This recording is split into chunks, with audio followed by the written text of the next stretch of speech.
স্বামী আনভিরের সাথে অন্য মেয়ের ঘনিষ্ঠ অবস্থায় ছবি দেখে থমকে গেল মৃধা। আঙুল থেমে গেল ফোনের স্ক্রিনের ওপর। এক দৃষ্টিতে সে তাকিয়ে রইল স্ক্রিনের দিকে। সেখানে জলজল করছে দুজনের ঘনিষ্ঠ ছবি। আরও কিছু সময় স্ক্রল করে অন্য আরেকটা ছবি পেল মৃধা। আনভির মেয়েটার কোমরে হাত দিয়ে আছে, দুজনের মুখেই হাসি। মৃধা যেন নড়াচড়া করতে ভুলে গেল। সে অবস্থায় বসে রইল দীর্ঘ সময়। চোখের জলে তার দৃষ্টি ঝাপসা হতে শুরু করেছে। একসময় হাত থেকে ফোনটা বিছানায় পড়ে গেল। লাগাতার ফোনের শব্দে মৃধার ধ্যান ভাঙল। বিছানায় পড়ে থাকা অবহেলিত ফোনটার দিকে তাকালো সে। কাঙ্ক্ষিত নাম দেখে দ্রুত ফোনটা হাতে তুলে নিল। মৃধা। অপর পাশ থেকে কোমল কণ্ঠে শুনে মৃধার চোখে আটকে থাকা জল গড়িয়ে পড়তে লাগলো। আপু, ধরা গলায় বলল সে। ছবিগুলো দেখেছিস? গম্ভীর তবে কোমলতা রেখেই বলল মৈথি। হুম। দাঁত দিয়ে ঠোঁট কামড়ে ধরল মৃধা। ভেঙে পড়িস না, তুই তো কোনো ভুল করিসনি। নিজেকে শক্ত রাখ। আনভির কি বলে শোন, যদিও সত্যি তোর সাথে বিশ্বাসঘাতকতা করে, ওর জীবন আমি জাহান্নাম করে দেব। আনভির কখনোই এরকম করবে না আপু, সে আমাকে খুব ভালোবাসে। তুমি তো জানো আমার জন্য সে কতটা পাগলামি করেছে। হয়তো কেউ ওর নামে মিথ্যা কথা ছড়াচ্ছে, স্ক্যান্ডাল তৈরি করেছে। নিজেকেই যেন বুঝ দিল মৃধা। মৈথি যেন বোনের অবস্থা বুঝলো, হতাশ স্বরে বলল। তুই যা বিশ্বাস করিস, ও কি সাফাই গায়ে দেখ, আমি খোঁজ নিয়ে দেখছি। আমি কাল আসবো তোর সাথে দেখা করতে। লাগবে না আপু, আমি ঠিক আছি। বোনকে আর কিছু বলার সুযোগ না দিয়ে ফোনটা কেটে দিল মৃধা। বিছানা থেকে উঠে আয়নার সামনে দাঁড়ালো। ড্রেসিং টেবিলে হরেক রকম মেকআপ সামগ্রী, সব মৃধার নিজস্ব ব্র্যান্ডের। আয়নায় নিজেকে একবার দেখে সে। অজান্তেই ছবিতে থাকা মেয়েটার সাথে নিজেকে তুলনা করতে লাগলো। আমার মধ্যে কি কমতি আছে আনভির? আমাকে কি এখন তোমার আর ভালো লাগে না? বিড়বিড় করে বলল মৃধা। চোখ দিয়ে তার জল গড়িয়ে পড়ছে অবিরত। মৃধা, মৃধা। আচমকা শোনা গেল আনভিরের কণ্ঠস্বর। তার পায়ের ধূপধাপ শব্দ মৃধা এখান থেকে শুনতে পাচ্ছে।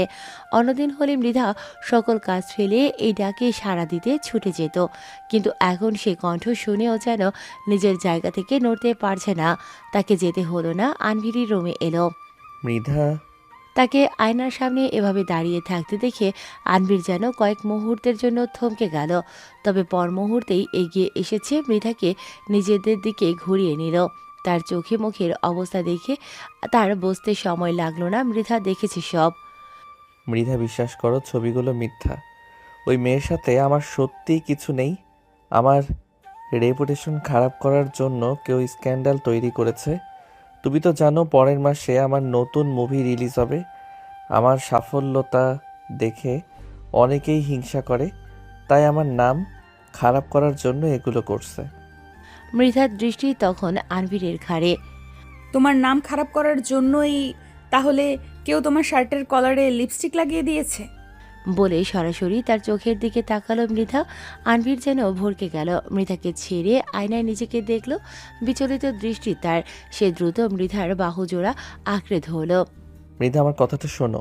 তুমি তো জানোই মুভি রিলিজের আগে কত পার্টি থাকে। সেখানে তো অনেক মানুষই থাকে। ধাক্কাধাক্কিতে এক মেয়ে আমার গায়ের উপর পড়ে যায়। তার থেকে হয়তো দাগটা লেগেছে, বা এটাও তাদের কোনো রকম প্ল্যান। মৃধাকে আনভির নিজের সাথে জড়িয়ে নিল। আমার জীবনে তুমি ছাড়া কেউ নেই মৃধা। তোমাকে পাওয়ার জন্য কত অপেক্ষা করেছি আমি। তুমি না থাকলে আমি যে অচল। আমার জীবনে সবচেয়ে গুরুত্বপূর্ণ ব্যক্তি তুমি। সবাই আমার অল্প সময়ে সাফল্যতাকে হিংসা করে, তাই তো আমার ক্যারিয়ারে দাগ লাগতে চাইছে। আমার জীবনে তুমি ছাড়া সত্যি অন্য কেউ নেই। মৃধা শুধু শুনে গেল আনভিরের কথা। বিশ্বাস করবে কিনা সে বুঝতে পারছে না। আনভিরের শরীর থেকে অচেনা একটা পারফিউমের গন্ধ তার নাকে বাড়ি খাচ্ছে। অবিশ্বাস করতে চেয়েও সে পারছে না, কারণ সত্যি হলেও অল্প সময়ে রঙিন জগতে আনভির অনেকটাই সাফল্য লাভ করেছে। আর তার সাফল্যের পেছনে তার থেকেও বেশি হাত আছে মৃধার। মৃধা এবং তার বোন মৈথি দুজনেই নিজেদের ক্যারিয়ারে সফল। বড়লোক পরিবারের মেয়ে হয়েও নিজেদের ক্যারিয়ার তৈরি করেছে দুজনে। মৃধার নিজস্ব মেকআপ ব্র্যান্ড আছে, যা বর্তমানে দেশে বিদেশে অনেক বিখ্যাত। অন্যদিকে মৈথির নিজস্ব ক্লোদিং ব্র্যান্ড আছে। তার কোম্পানিও দেশে বিদেশে বিখ্যাত ডিজাইনারদের সাথে কাজ করছে, বিভিন্ন ফ্যাশন শো অর্গানাইজ করছে। আনভীরের ইচ্ছে ছিল সে এই রঙিন জগতে পা রাখবে। তার ইচ্ছে পূরণ করতে মৃধা যা প্রয়োজন সব করেছে। তার প্রায় মুভি, সিরিজ, মিউজিক ভিডিওতে মৃধাই স্পন্সর করেছে এবং করছে। শুরুর দিকে মৃধার জন্য মৈথিকেও স্পন্সর করতে হতো। তার বিভিন্ন নামকরা শোতে আনভীরকে মেন মডেল হিসেবেও রেখেছে বোনের কথায়। অনিচ্ছা সত্ত্বেও মৈথি তাতে রাজি হতো। তবে পরবর্তীতে মৃধা বোনকে আর জোর করেনি। এখন সে নিজেই স্পন্সর করে। বিভিন্ন স্পন্সরদের সাথে প্রডিউসার সাথে যোগাযোগ করিয়ে দেয়। মৃধা এবং তার কোম্পানি ব্যতীত আনভীর অল্প সময়ে বিনা পরিশ্রমে এই জায়গায় কখনোই পৌঁছতে পারত না। সেই হিসেবে মৃধা ভাবল সে ব্যতীত আনভীর কিছুই না। আনভীর কখনোই তাকে ধোকা দেবে না। নিজের থেকে মৃধাকে ছাড়িয়ে নিল আনভীর। তুমি কি আমাকে বিশ্বাস করছো না মৃধা? তোমার আমার প্রতি এতটুকু বিশ্বাস নেই? তুমি যদি আমাকে বিশ্বাসই না করো তবে এ জীবন রেখে কী লাভ? আমি আর থাকবো না, বাঁচবো না আমি। বলে ঘর থেকে ছুটে বেরিয়ে গেল সে। দ্রুত সিঁড়ি দিয়ে নেমে রান্নাঘরে চলে এলো। মৃদার হুঁশ হতেই সে ছুট লাগালো রান্নাঘরে। ততক্ষণে আনভীর হাতে ছুরি নিয়ে ফেলেছে। মৃধা এসেছে তা কেড়ে নিল। পাগল হয়ে গিয়েছো তুমি? কত কষ্টে আগের দাগটা গিয়েছে, তুমি ভুলে গিয়েছো? হ্যাঁ, আমি পাগল হয়ে গিয়েছি। তুমি যদি আমাকে বিশ্বাস না করো তাহলে কে বিশ্বাস করবে আমাকে? পুরো পৃথিবী আমাকে অবিশ্বাস করুক, আমার কিছু যায় আসে না। কিন্তু তুমি বিশ্বাস না করলে এই জীবন রেখে কী লাভ? বলে হু হু করে কেঁদে উঠল সে। মৃধা তাকে নিজের সাথে জড়িয়ে নিল। শান্ত হও, আমি তোমাকে বিশ্বাস করি। আমি জানি তুমি এরকম কখনোই করবে না, আমাকে কখনোই ধোকা দিবে না। স্বামী আনভীরের সাথে অন্যমের ঘনিষ্ঠ অবস্থায় ছবি দেখে থমকে গেল মৃধা। আঙুল থেমে গেল ফোনের স্ক্রিনের ওপর। এক দৃষ্টিতে এসে তাকিয়ে রইল স্ক্রিনের দিকে। সেখানে জলজল করছে দুজনের ঘনিষ্ঠ ছবি। আরও কিছু সময় স্ক্রল করে অন্য আরেকটা ছবি পেল মৃধা। আনভীর মেয়েটার কোমরে হাত দিয়ে আছে। দুজনের মুখেই হাসি। মৃধা যেন নড়াচড়া করতে ভুলে গেল। সে অবস্থায় বসে রইল দীর্ঘ সময়। চোখের জলে তার দৃষ্টি ঝাপসা হতে শুরু করেছে। একসময় হাত থেকে ফোনটা বিছানায় পড়ে গেল। লাগাতার ফোনের শব্দে মৃধার ধ্যান ভাঙল। বিছানায় পড়ে থাকা অবহেলিত ফোনটার দিকে তাকালো সে। কাঙ্ক্ষিত নাম দেখে দ্রুত ফোনটা হাতে তুলে নিল। মৃধা? অপর পাশ থেকে কোমল কণ্ঠ শুনে মৃধার চোখে আটকে থাকা জল গড়িয়ে পড়তে লাগলো। আপু, ধরা গলায় বলল সে। ছবিগুলো দেখেছিস? গম্ভীর তবে কোমলতা রেখে বলল মৈথি। হুম। দাঁত দিয়ে ঠোঁট কামড়ে ধরল মৃধা। আনভীর কখনোই এরকম করবে না আপু। সে আমাকে খুব ভালোবাসে, তুমি তো জানো আমার জন্য সে কতটা পাগলামি করেছে। হয়তো কেউ ওর নামে মিথ্যে ছড়াচ্ছে, স্ক্যান্ডাল তৈরি করছে। নিজেকে যেন বুঝ দিল মৃধা। মৈথি যেন বোনের অবস্থা বুঝলো। হতাশ স্বরে বলল। তুই যা বিশ্বাস করিস। ওকে সাফাই গায়ে দেখ, আমি খোঁজ নিয়ে দেখছি। আমি কাল আসবো তোর সাথে দেখা করতে। লাগবে না আপু, আমি ঠিক আছি। আমার মধ্যে কি কমতি আছে আনভীর? আমাকে কি এখন আর তোমার ভালো লাগে না? বিড়বিড় করে বলল মৃধা। চোখ দিয়ে তার জল গড়িয়ে পড়ছে অবিরত। মৃধা, মৃধা। আচমকা শোনা গেল আনভীরের কণ্ঠস্বর। তার পায়ের ধূপধাপ শব্দ মৃধা এখান থেকে শুনতে পাচ্ছে।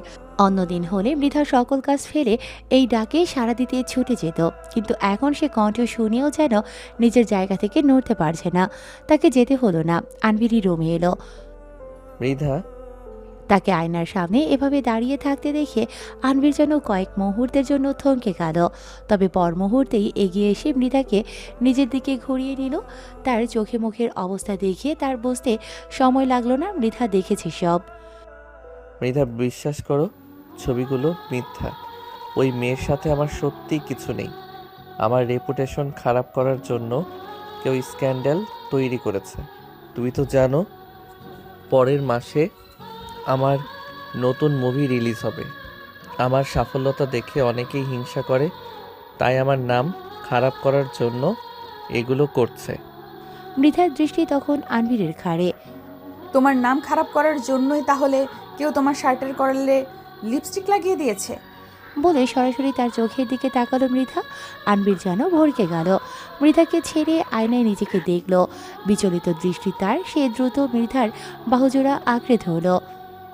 মৃধা, আমার কথাটা শোনো। তুমি তো জানোই মুভি রিলিজের আগে কত পার্টি থাকে। সেখানে তো অনেক মানুষই থাকে। ধাক্কা ধাক্কিতে এক মেয়ে আমার গায়ের উপর পড়ে যায়, তার থেকে হয়তো দাগটা লেগেছে, বা এটাও তাদের কোনো রকম প্ল্যান। মৃধাকে আনভির নিজের সাথে জড়িয়ে নিল। আমার জীবনে তুমি ছাড়া কেউ নেই মৃধা। তোমাকে পাওয়ার জন্য কত অপেক্ষা করেছি আমি। তুমি না থাকলে আমি যে অচল।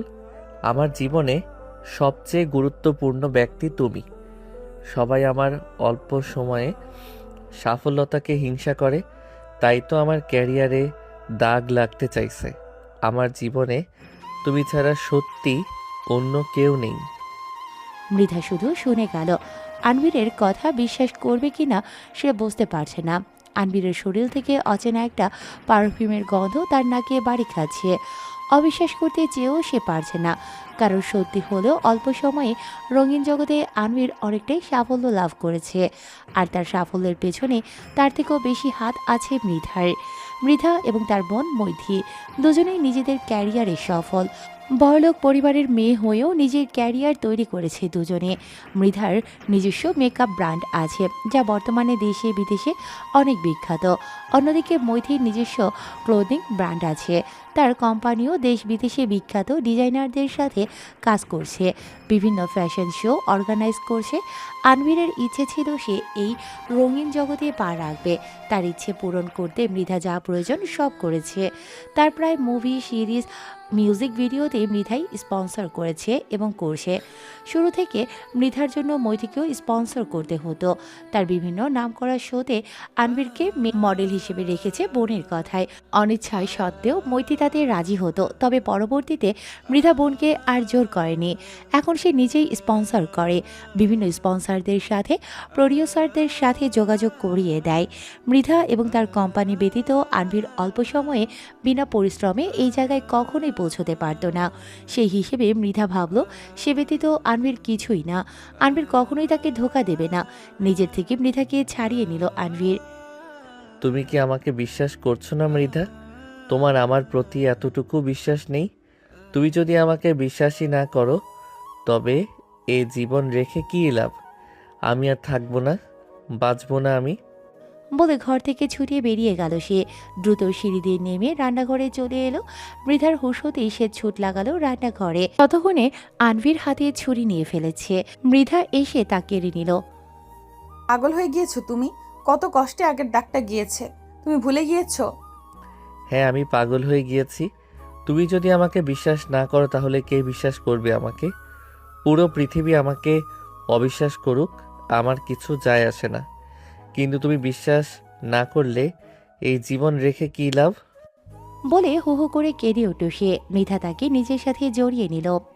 শান্ত হও, আমি তোমাকে বিশ্বাস করি। আমি জানি তুমি এরকম কখনোই করবে না, আমাকে কখনোই ধোকা দিবে না। আমি জানতাম, আর যাই হোক তুমি আমাকে বিশ্বাস করবে, এজন্য তোমাকে আমি এত ভালোবাসি। শক্ত করে মৃধাকে জড়িয়ে ধরল সে। মৃধা এক দৃষ্টিতে মাটিতে পড়ে থাকা ছুরিটার দিকে তাকিয়ে আছে। অতীতের কথা মনে পড়ে গেল তার। সেবারও যখন মৃধা আনভীরের প্রস্তাবে না করেছিল, এ পাগলামিটাই না করেছিল ছেলেটা। নিজের হাত কেটে ফেলেছিল। মৃধা না মানা পর্যন্ত নাকি হসপিটালে যাবে না, দরকার হলে সে মরে যাবে। এই ছেলেটা তাকে ধোকা দিতে পারে, মৃধা স্বপ্নেও ভাবেনি কখনো। মৃধা তো তার কোনো চাহিদা অপূর্ণ রাখেনি, যা চেয়েছে তাই তাকে দিয়েছে। যে ছেলেটা তার জন্য জীবন দিতে প্রস্তুত ছিল, আর যাই হোক তাকে কখনো ধোকা দেবে না। রাতে সব স্বাভাবিক হয়ে গেল। মৃধা নিজের সোর্স কাজে লাগিয়ে সবকিছু সরিয়ে নিয়েছে। পরের দিন সকালে প্রতিদিনের মতো অফিস যাওয়ার জন্য তৈরি হচ্ছিল মৃধা। আনভীর তখনও গভীর ঘুমে। মৃধা কিছু হয়নি এরকম ভাব করল, কিন্তু সেই সময় এমন কিছু তার চোখে পড়ল যা তার বিশ্বাস নাড়িয়ে দিতে যেন বাধ্য করল। কয়েকদিন আনভীরের পরিহিত কাপড়গুলো ধুয়ে দেওয়ার জন্য বের করেছিল সে। মেড এসে দুজনের কাপড় ধুয়ে দেবে। প্যান্টের পকেটে কিছু থাকতে পারে ভেবে মৃধা সবগুলো পকেট চেক করেছে। সেই সময় পকেট থেকে একটা রেস্টুরেন্টের বিল নিচে পড়ে গেল। সে মাটি থেকে তা তুলে নিল। বিলে অনেক দামি দামি আইটেমের নাম লেখা। মৃধা কিছু বলল না, এক দৃষ্টিতে কাগজটার দিকে তাকিয়ে রইল। সকাল 10টার একটু বেশি। ডাইনিং টেবিলে বসে আছে আনভীর। হাতে তার স্যান্ডউইচ, সামনে গ্লাসে দামি জুস, অন্য হাতে সে ফোন চালাচ্ছে। ঠোঁটে তার চওড়া হাসি। কি করছো? চমকে উঠল আনভির। তড়িৎ গতিতে ঘাড় ঘুরিয়ে পেছনে তাকালো। মৃধাকে দেখে ভূত দেখার মতো চমকে উঠল সে। মুখের হাসি মিলিয়ে গেল তার।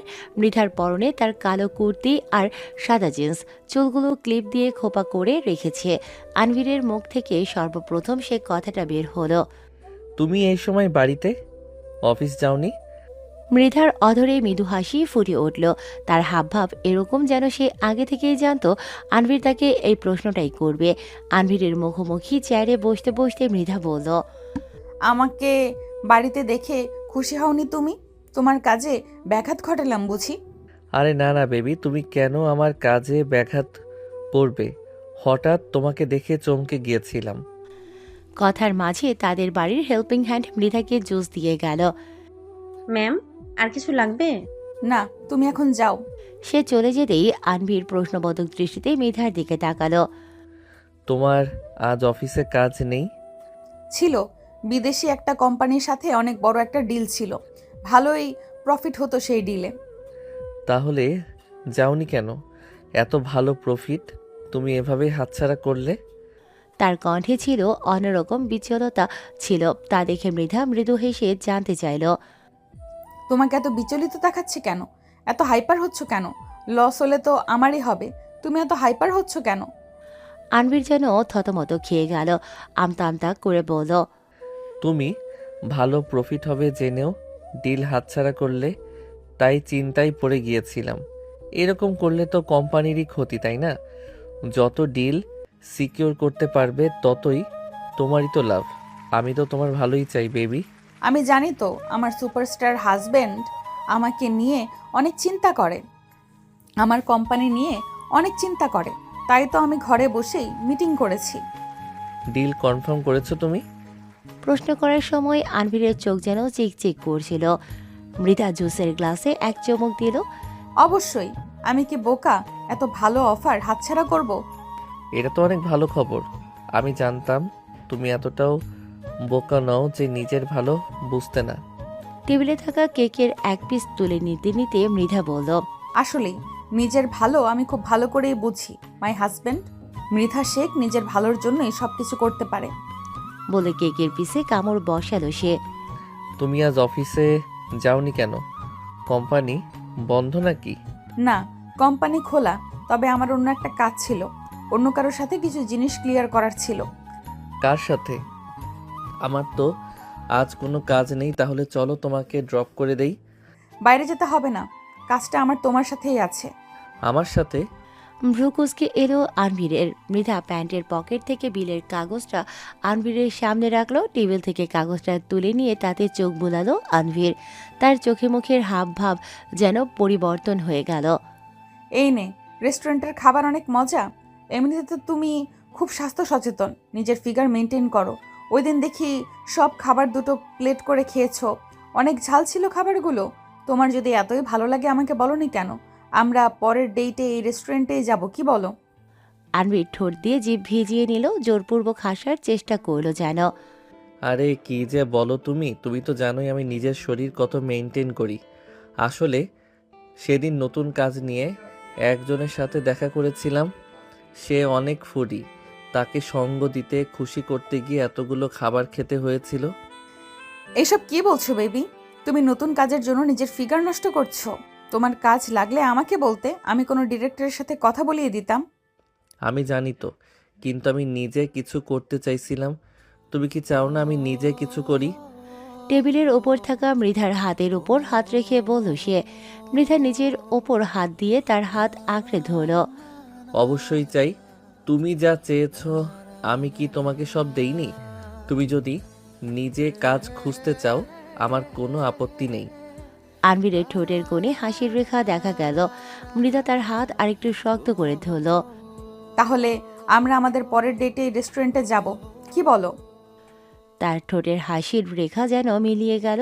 দ্রুত গতিতে বলল, না না, এখানে না, আমি তোমাকে আরো ভালো জায়গায় নিয়ে যাব।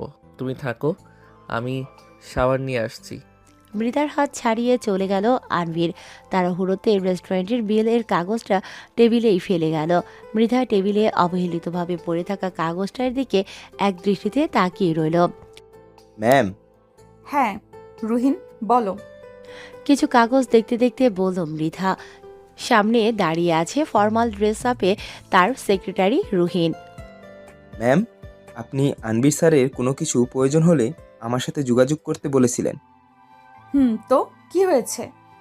আনবির স্যারের এজেন্ট ফোন করেছিলেন। তিনি বলেন আনবির স্যারের মুভি রিলিজ হবে, এর আগে উনি ডিনার পার্টি রাখতে চাইছেন। বেশ বড়, প্রথম সারির সেলিব্রিটি সহ আরও নামি দামি অনেকে ডাকবেন ওনারে। কাগজ থেকে চোখ সরিয়ে রুহিনের দিকে তাকালো মৃধা। আর কিছু? আমাকে বলেছে আপনি যেন সব কিছুর দ্রুত ব্যবস্থা করেন। প্ল্যান ক্যান্সেলও করা যাবে না। ইতিমধ্যে খবর ছড়িয়ে পড়েছে। স্যার নাকি বলেছেন উনি সব কিছু টপনচ চায়। ওনার এজেন্টের কথার মূল অর্থ আপনাকে সব কিছু ব্যবস্থা করতে হবে, মানে খরচ এবারও সব আপনাকে দিতে হবে।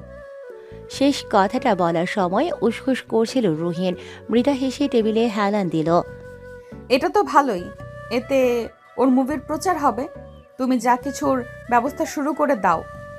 রুহিন, টাকার কথা চিন্তা করো না, টাকার পরিবর্তে আবারও আসবে, কিন্তু এই সুযোগ আসবে না। এত ভালো সুযোগ তো হাতছাড়া করা যায় না। তুমি নামি দামি সবাইকে ইনভাইট করো, আর হ্যাঁ, মিলে মিডিয়ার লোকদের আমন্ত্রণ করতে ভুলবে না। যাও, কাজে লেগে পড়ো।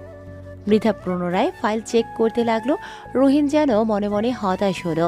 মাঝে মাঝে তার নিজের বসের জন্য খারাপ লাগে। বেচারি রাত দিন এক করে কাজ করে, ওদিকে তার স্বামী ইচ্ছে মতো খরচ করে। আবার অনেক সময় মৃধার ওপর রাগ হয়, এই ভেবে ভালোবাসায় বুঝি তার ম্যাডাম আসলেই অন্ধ হয়ে গিয়েছে, তাই তো ঠিক আর ভুল দেখেও দেখতে পারছে না। রুহিন চলে যাওয়ার কিছু সময় পর কেবিনের দরজায় টোকা পড়ল। বাহির থেকে কেউ বলল, আসতে পারি? আরে আপু, তুমি এসো এসো। মৈথি সামনে রাখা চেয়ারটা টেনে বসলো। কেমন চলছে কাজকর্ম? এই তো ভালোই চলছে, বেশ কিছু অফার পেয়েছি, ওইগুলোই চেক করছিলাম। তোমার কি খবর? শো আছে কোনো? পরের সপ্তাহে নতুন ড্রেস লঞ্চ করব। এটা তো ভালো কাজ। কি খাবে বলো? কফি। মৃধা ফোন করে কফি আনার অর্ডার দিল। তা হঠাৎ কি মনে করে এখানে এলে? আনভিরের ব্যাপারে আমি খোঁজ নিয়েছি। এই ছবিগুলো 100% অথেন্টিক ছিল। আমাকে আনভির বলেছে ওটা একটা অ্যাক্সিডেন্ট ছিল। বাদ দাও আপু। মৃথা, আমি বুঝতে পারছি না তুই কি আসলে কিছু বুঝতে পারছিস না, নাকি দেখেও না দেখার ভান করছিস? এরকম বলছো কেন আপু? তো কি বলবো? আনভিরের আচার আচরণ সবাই দেখতে পাচ্ছে, কিন্তু তোর মধ্যে কোনো হেলদোল নেই। আমি তোকে এতবার সাবধান করছি, কিন্তু তোর সো কোল্ড লাভ ব্রেনের কারণে তোর মাথায় কিছুই যেন ঢুকছেই না। তুই তো এরকম ছিলিস না মৃধা। দরজায় টোকা পড়ায় তাদের কথোপকথনে ব্যাঘাত ঘটল।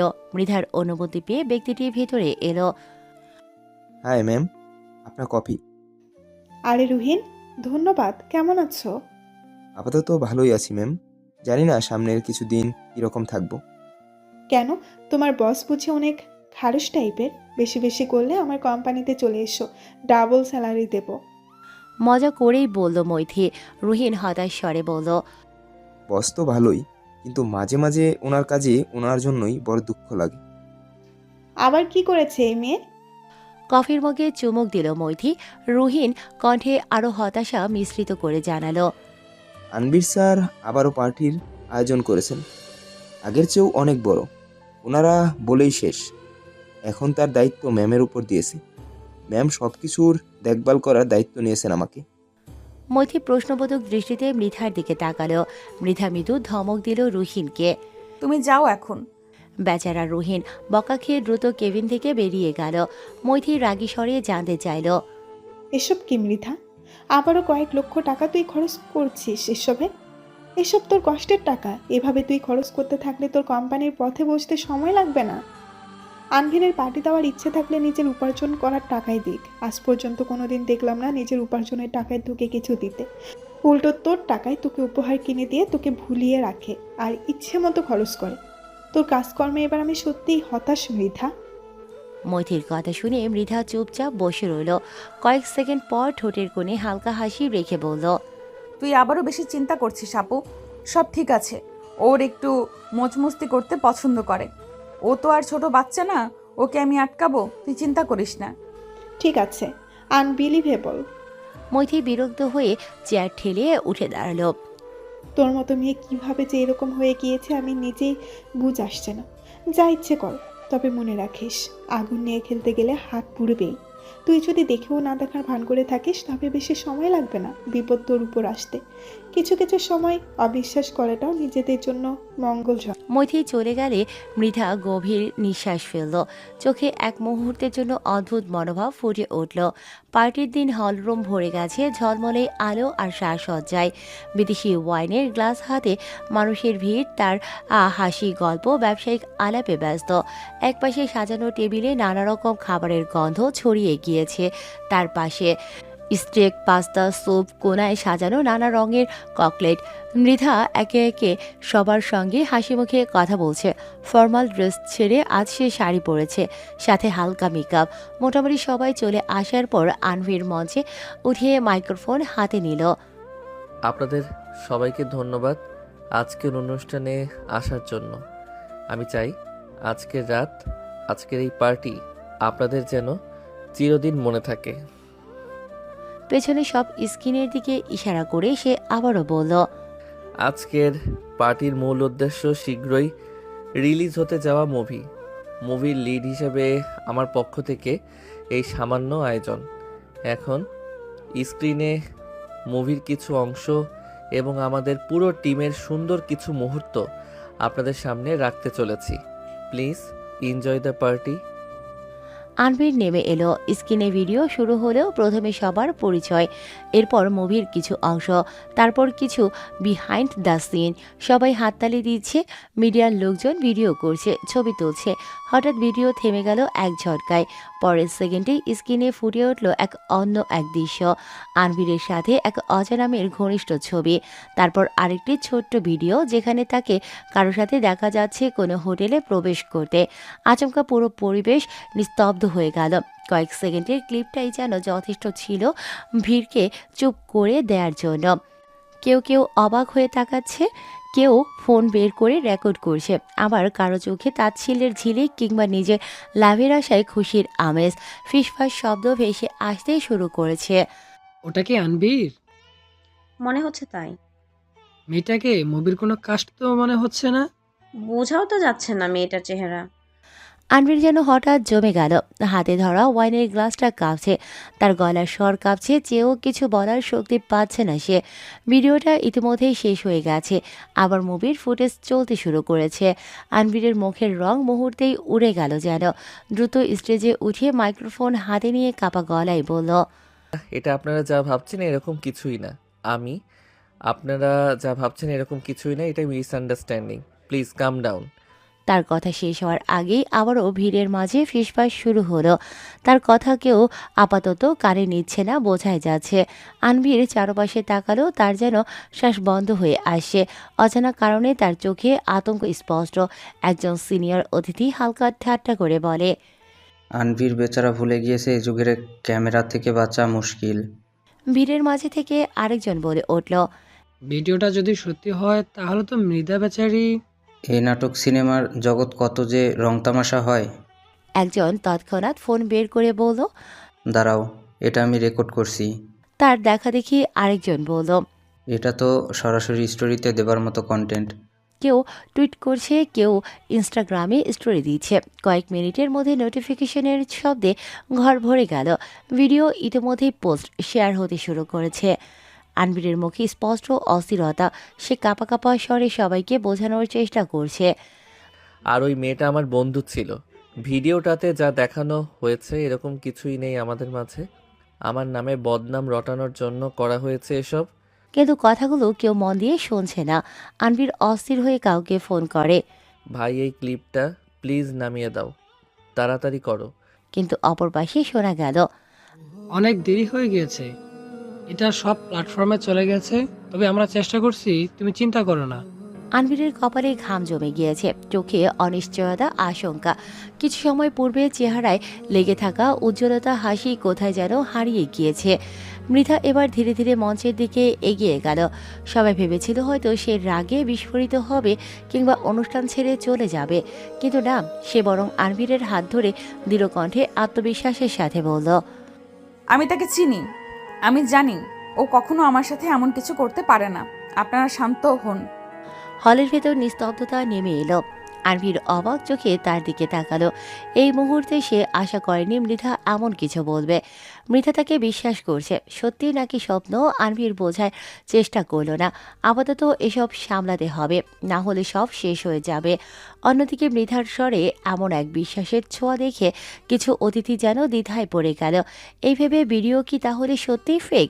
মৃধা সবার দিকে ঘুরে আবারও বলল, আজকাল এসব এডিট করা খুব সহজ। কেউ চাইলে মুহূর্তে যে কাউকে ভুলভাবে উপস্থাপন করতে পারে। একটা ছবি, একটা ভিডিও, এটা দিয়ে একজন মানুষকে বিচার করা যায় না। আমি তো ওর কোনো কিছুর কমতি রাখিনি। ওর ক্যারিয়ারের শুরু থেকে আমি ওর পাশে আছি।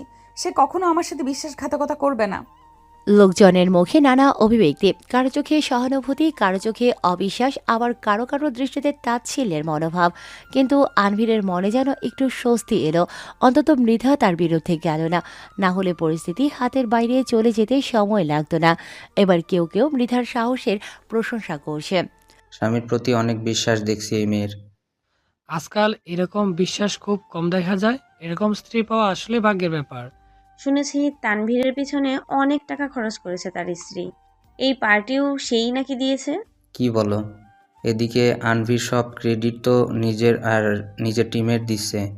আনভিরের কপালে ঘাম জমে গেছে। সে শুধু মুখে জোর করে হাসি রেখে সবার কথা শুনছে। সে একপাশে গিয়ে মৃধাকে ফিসফিসিয়ে বলল, তাকে মানাতে চেষ্টা করলো। মৃধা, সবাই যা ভাবছে এরকম কিছুই না। কেউ আমার সফলতা দেখে চলছে হিংসার বশে আমার পার্টি খারাপ করছে, যেন এটা আমার ক্যারিয়ারে দাগ লেগে যায়। তুমি বিশ্বাস করো তো আমাকে? মৃধা তার দিকে শান্তভাবে তাকালো, শান্ত স্বরেই জানালো, আমি তোমার পাশে আছি, চিন্তা করো না। এত সহজে তোমার ক্যারিয়ার রেপুটেশন শেষ হবে না। এখনো অনেক কিছুই যে বাকি। আনভিরের চোখে মুখে স্বস্তির দেখা মিলল। সে মনে মনে হিসাব করতে লাগলো, এই ভিডিও কোথা থেকে এলো, কে পাঠালো। মৃধাই তো মূলত পার্টি ম্যানেজ করেছে। তার আন্ডারে কেউ কিভাবে এসব করতে পারে? মৃধাকে কিছু জানে, কিন্তু তার হাবভাবে তো এরকম কিছুই মনে হচ্ছে না। বরং সে সবার বিপরীতে গিয়ে তার পক্ষ নিয়েছে। তবে কে করেছে এসব? মোটেও হিসাব মেলাতে পারছে না আনভির। এইসব ভাবতে ভাবতে তার হাত পা ঠান্ডা হয়ে আসে। অতিথিরা ধীরে ধীরে বিদায় নিয়েছে। পরবর্তীতে সেভাবে কেউ পার্টি উপভোগ করতে পারেনি। কেউ কেবল সৌজন্যমূলক কথা বলে, কেউ আবার চলে যাওয়ার সময় কৌতূহলী দৃষ্টি কিংবা ব্যঙ্গ দৃষ্টিতে তাকিয়ে। ইতিমধ্যে খবর ছড়িয়ে পড়েছে। অল্প কিছু দিনের মধ্যে আবারও আনভিরের নতুন স্ক্যান্ডেল ছড়িয়েছে। সবাই তাতে উপচে পড়ছে। আনভির সোফায় বসে মাথায় হাত চেপে ধরেছে। এখনও ইন্টারনেট থেকে নিউজগুলো ছড়ানো সম্ভব হয়নি।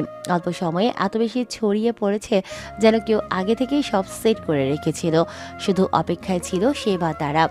এটা কে করলো মৃধা? কেন করলো? মৃধা পাশে বসে তার কাঁধে হাত রাখে সান্ত্বনা দেওয়ার স্বরে বলে, চিন্তা করো না, সব ঠিক হয়ে যাবে। কিন্তু আজ মৃধার কথাতেও আনভিরের মন শান্ত হলো না। কোথাও না কোথাও খারাপ কিছু আশঙ্কা হচ্ছে। আনবিলিভেবল মৃধা, আমি সত্যি আশা করিনি তুই এত বড় বোকামি করবি। বেশ হতাশ এবং রাগী স্বরে বলল মৈথি, তোর কি দরকার ছিল সবার বিরুদ্ধে গিয়ে আনভিরের পক্ষ নেওয়ার? কি দরকার ছিল ক্যারিফিকেশন দেওয়ার? পাবলিক ওপিনিয়ন এখন তোর এবং কোম্পানির ইমেজের উপরও ইফেক্ট ফেলছে। সে তার নিজের লাভের জন্য পার্টি রাখলো, তোর তো কোনো ক্রেডিটই দিল না, বরং নিজের সাথে সাথে তোর নামটাও খারাপ করলো। রেডিকুলাস। মৃধা জানালার বাইরে তাকিয়ে রইল। ভিডিওটা ভাইরাল হওয়ার পর থেকে অফিসে, মিডিয়ায়, সব জায়গায় নানা ধরনের কথা উঠেছে। মোটামুটি তার সম্পর্কেও সবাই অবগত, ফলে তাকে নিয়েও কথা উঠেছে। মৈথি হালকা বিরক্ত ভঙ্গিতে ফাইলগুলো টেবিলে ছুঁড়ে রাখল। তুই কিছুই বুঝতে চাইছিস না মৃধা। বাইরের সবাই এখন আনভির নিয়ে নানা মন্তব্য করছে, যা প্রায় নেগেটিভ। কিছুদিন আগেই ছবি লিক হলো, এখন এটা। মৃধা ঘুরে মৈথির দিকে তাকালো, শান্ত স্বরে জানালো, জানো আপু, মানুষ অন্যের মুখের কথা থেকে নিজের চোখকে আগে বিশ্বাস করে। মানুষ তো যা দেখে তাই বিশ্বাস করে। কিছু কিছু জিনিস চোখে না দেখলে কাউকে তুমি কখনোই বিশ্বাস করাতে পারবে না। আমি ওকে বিশ্বাস করে করেছি, কিন্তু সে তার মর্যাদা রাখেনি। শোন, বিশ্বাস যখন একতরফা হয় তখন সেটা ভাঙতে সময় লাগে না। অন্যদের কথা ছাড়, তোর নিজের চোখের সামনে কত কিছু পড়ছে, অথচ তুই অন্ধ হয়ে আছিস। মৃধা উত্তর দিল না। তার দৃষ্টি কাচের দেওয়াল ভেদ করে দূরে কোথাও হারিয়ে গিয়েছে। মৈথি আবারও বলল, মৃধা, তুই আমার একমাত্র ছোট বোন। বাবা মা মারা যাওয়ার পর আমার আপন বলতে শুধু তুই আছিস। আমার আগে তোকে বিয়ে করার অনুমতি দিয়েছিলাম শুধু তোর সুখের কথা ভেবে। তোর সংসার দেখে আমি মোটেও হিংসা করছি না। আমি চাই তুই সুখে থাক, ভালো থাক, তবে তার লোক দেখানো নয়। তুই মন থেকে ভালো থাক, এটাই আমি চাই। আনভিরের মতো আরও 10টা ছেলে আসবে, বরং তার থেকেও ভালো কেউ তোর জীবনে আসবে। জীবনে ভালোবাসায় সব হয় না বোন। নিজের লাভ রেটটাকে সাইডে রেখে বাস্তবতার মুখোমুখি হও। তুই কি সত্যের মুখোমুখি হতে ভয়ে জেনেও না জানার ভান করছিস? সত্যটা তোর চোখের সামনে ঘোরাঘুরি করলেও অন্ধ হওয়ার মতো আছিস। তুই কি একদমই কিছু দেখতে পাচ্ছিস না মৃধা? এতই বোকা তুই? মৈথির কণ্ঠে এক ধরনের অস্থিরতা। মৃধা দীর্ঘশ্বাস ফেলল। আপু আমি জানি না, কিচ্ছু জানি না। আমি তাকে কি বদলানোর সুযোগ দিতে পারি না? মৈথি টেবিলে আঙুল ঠুকতে ঠুকতে বলল। সুযোগ? তুই বুঝিস তো এই শব্দটা ইতিমধ্যে কতবার ব্যবহার করেছিস? মানুষ ভুল করতে পারে, কিন্তু একের পর একই ভুল। ছবিগুলো, ভিডিও, তার আচরণ সবই তো এখন মানুষের মুখে মুখে। তুই যদি এমন ভান করিস যে কিছু হয়নি, তাহলে একদিন সব হাতের বাহিরে চলে যাবে। তখন সামলানো কঠিন হয়ে যাবে। সুযোগ তাকে দেওয়া যায় যে সুযোগের সঠিক ব্যবহার করতে জানে, নাকি তাকে যে জেনে বুঝে সুযোগের অপব্যবহার করছে? মৃধা চুপ করে বসে রইল। হয়তো তার ভেতরেও কোথাও সমুদ্রের ঢেউয়ের মতো উত্থাল পাত্থাল চলছে, কিন্তু বাইরে সেটা প্রকাশ করল না সে। অফিসের টেবিলে মোবাইলে একের পর এক ফোন এসেই চলেছে। সোশ্যাল মিডিয়া থেকে সাংবাদিকরা, এমনকি পার্টনার কোম্পানিগুলো জানতে চাইছিল আসল ঘটনা। কিছু অনলাইন নিউজ পোর্টাল তো চমকপ্রদ হেডলাইন নিয়ে নিউজও করে ফেলেছে। রুহিন বেচারা সব দিকে সামলাতে সামলাতে ক্লান্ত হয়ে পড়েছে। ম্যাম, তিনটা বড় ক্লায়েন্ট আপাতত ডিল ক্যান্সেল করতে চাইছে। এই স্কাউন্ডালের কারণে ওদের ব্র্যান্ড ভ্যালু ক্ষতিগ্রস্ত হতে পারে। এই আশঙ্কায় ওনারা পিছিয়ে যাচ্ছেন। মৃধার ভ্রু কুঁচকে গেল, মাথার ভেতর ব্যথায় টনটন করতে লাগলো। গলার স্বর গম্ভীর করে সে বলল। সেলস ডিপার্টমেন্টকে 1 ঘন্টার মধ্যে মিটিং রুমে আসতে বলো। রুহিন দ্রুত বেরিয়ে গেল। মৃধা গভীর নিঃশ্বাস ফেলে চেয়ারে হালান দিল। উদাস দৃষ্টিতে সিলিংয়ের দিকে তাকিয়ে রইল সে। বিগত কয়েকদিনের সেলস অ্যানালাইসিস বলো।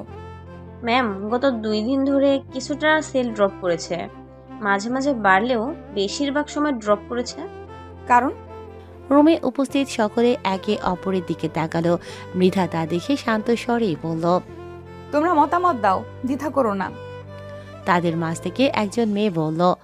ম্যাম, আমার মতে কিছুদিন আগে ভাইরাল হওয়া ঘটনার কারণেই সেল ড্রপ করেছে। বাকিরাও মাথা নাড়িয়ে সায় দিল। মৃধা কিছু সময় ভাবল, এরপর সবাইকে যেতে বলল। রুহিনের দিকে তাকিয়ে বলল। ক্লায়েন্টদের সাথে মিটিংয়ের ব্যবস্থা করো। ম্যানেজারকেও সব প্রস্তুতি নিয়ে আসতে বলো। রুহিনও বসের নির্দেশে সব কাজ দ্রুত শেষ করল। ল্যাপটপের অপর পাশে কিছু লোক, সবার মুখে গম্ভীর ভাব। মৃধা বেশ নম্র এবং আত্মবিশ্বাসের সাথে পরিস্থিতি সামলানোর চেষ্টা করল। আমি আপনাদের আরও 5% বেশি প্রফিট দিতেও রাজি। আশা করছি আমাদের এতদিনের পার্টনারশিপ আপনারা মাঝপথে ছেড়ে যাবেন না। তাদের মধ্য থেকে একজন জানালো। ঠিক আছে মিসেস মৃধা, আপনাকে আমরা ভরসা করছি, তবে সব কাজ 2 সপ্তাহের মধ্যে শেষ করতে হবে। Yes, sure sure. Thank you for trusting us. Deal secure করতে পেরে রুমে থাকা সবাই যেন স্বস্তি পেল। পার্টির দিন থেকে প্রায় সপ্তাহ পার হতে চলেছে। মৃধা কাজের চাপে বাড়ি আসে না আজ 2 দিন। তবে আপাতত এতে আনভিরের কোনো খেয়াল নেই। সে নিজের কাজে ব্যস্ত। কেউ তাকে আইডিয়া দিয়েছে ফ্যান মিটের আয়োজন করার জন্য। সেখানে ফ্যানদের কিছু উপহার দিলে চলমান পরিস্থিতি কিছুটা তার পক্ষে আসতে পারে। আনভির আপাতত নিজের স্ক্যান্ডেল কিভাবে সরাবে সেটা নিয়েই ব্যস্ত। আলো ঝলমলে হলরুম ভর্তি আনভিরের ভক্তে। ক্যামেরার ফ্ল্যাশ, মাইক্রোফোন, কোলাহলে ভরপুর। আনভির ঢুকতেই চিৎকারে ফেটে পড়ল ভিড়। হাতে গুচ্ছ গুচ্ছ গোলাপ নিয়ে ভক্তরা তার দিকে ছুটে গেল। সেই মুহূর্তে ফ্যানরা যেন কিছু মনে রাখল না। কারো হাতে পোস্টার, কারো হাতে খাম। আনভির হাসি মুখে সবার সঙ্গে হাত মেলালো, সেলফি তুললো। সে এমন ব্যবহার করলো যেন কিছুই হয়নি, যেন ভিডিও স্ক্যান্ডেল বলে কিছু কখনো ঘটেনি। মঞ্চে উঠিয়ে আনভির মাইক্রোফোন হাতে নিল। বেশ নরম স্বরে আবেগী কণ্ঠে বলল।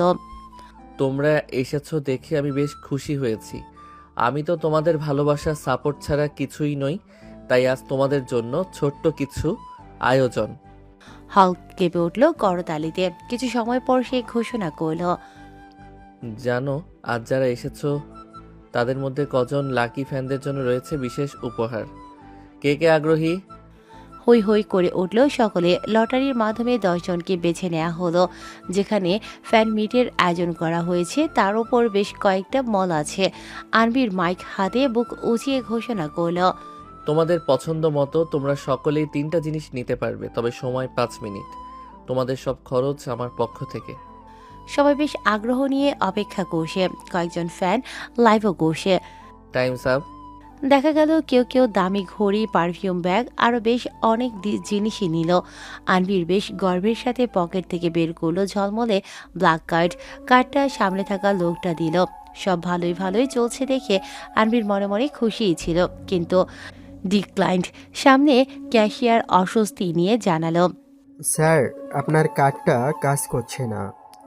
আনবিরের মুখের হাসি কমে এলো, তবে ঘাবড়ে না গিয়ে বলল, ভালো করে দেখো, তোমার মেশিন নষ্ট হয়তো। সে আবারও দেখল, কিন্তু ফলাফল একই। আনভির হেসে বলল, টেকনিক্যাল ইস্যু হয়তো, আবার চেষ্টা করো। তৃতীয়বারও ব্যর্থ হলো। এবার ফ্যানদের ফিসফিস শোনা গেল, সবটাই সাজানোর নাটক নাকি? কার্ডে টাকা নেই তো শো অফ করলো কেন? কি লজ্জাজনক পরিস্থিতি। যারা উপহার নিয়েছে তাদেরগুলো কি ফেরত নিতে বলবে? ভালোই হয়েছে আমি লটারিতে জিতিনি, হাত থেকে জিনিস কেড়ে নেবে। আনভিরের মুখের রং ফ্যাকাশে হয়ে গেল। চারপাশের ফিসফিস শব্দে সে আরও ঘাবড়ে গেল। টিমের কারো থেকে কার্ড নেবে সেই সুযোগটাও নেই। চারিপাশে ক্যামেরা। সে দ্রুত ফোন বের করে মৃধার নাম্বার ডায়াল করল। কার্ডটা মৃধাই তাকে দিয়েছিল। রিং হলো, কিন্তু কেউ ধরল না। আনভির অস্থির হয়ে বেশ কয়েকবার ফোন করলো, তবুও ফোন রিসিভ হলো না। রুহিনকেও ফোনে পেল না সে। মনে মনে বেশ রাগ হলো তার। ফিসফিস করে হাসির পরিবেশ তৈরি হয়ে গেল মুহূর্তেই। কেউ কেউ রেগে আছে, কেউ তাকে নিয়ে মন্তব্য করছে। আনভির মাথা ভারী হয়ে এলো। সে বুঝতে পারছে আজ তার সব পরিকল্পনা এক মুহূর্তেই ব্যর্থ হয়ে যেতে পারে। একদিকে ফ্যানদের মন্তব্য, অপরদিকে টিম মেম্বারদের ইশারা। সব মিলিয়ে আনভির একটা সিদ্ধান্তেই এসে পৌঁছালো। বিল কত হয়েছে?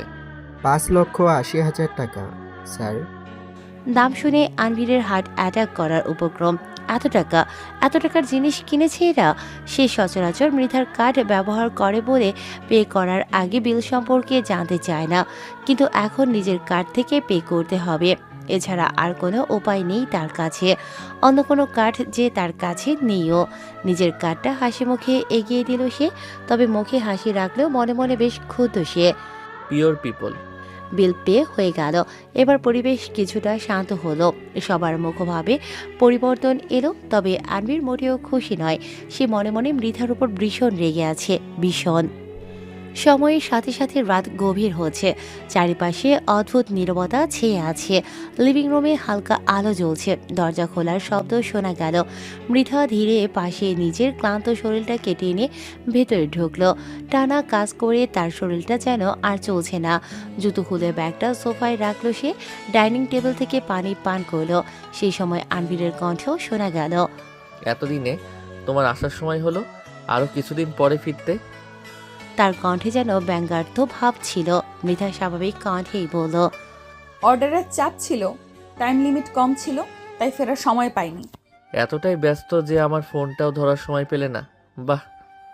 তোমার কি হয়েছে আবার? এত রাতে না ঘুমিয়ে বসে আছো কেন? তুমি কি কিছুই জানো না, নাকি না জানার ভান করছো? কি বলছো তুমি? পরিষ্কার করে বলো। আজকের ফ্যান মিটের কথা শুনেছো নিশ্চয়ই। ও হ্যাঁ, তোমার ফ্যান মিট ছিল, রুহিন বলেছিল। কেমন হয়েছে? সব ঠিকঠাক ছিল? ভালো, বেশ ভালো। তোমার ফোন কি বানের জলে ভেসে গিয়েছিল? এসব কোন ধরনের কথা আনভির? তুমি এরকম ঠ্যাস মেরে কথা বলছো কেন? আমি বুঝতে পারছি না। কপাল কুঁচকে জানতে চাইল মৃধা। তো আর কি আশা করছো তুমি? তোমাকে কতবার ফোন করেছি আমি হিসেব আছে? একটাবারও কল কানেক্ট হয়নি। ও ফোন ধরেনি বলে তুমি রাগ করেছো? সরি বেবি, ফোনটা হাত থেকে পড়ে বন্ধ হয়ে গেছিল। আমার বেবি আমাকে বুঝি মিস করেছে। মৃধা আনভিরের কাছে আসতে চাইলে সে সরে গেল। কার্ডটা টেবিলে ছুঁড়ে ফেলল।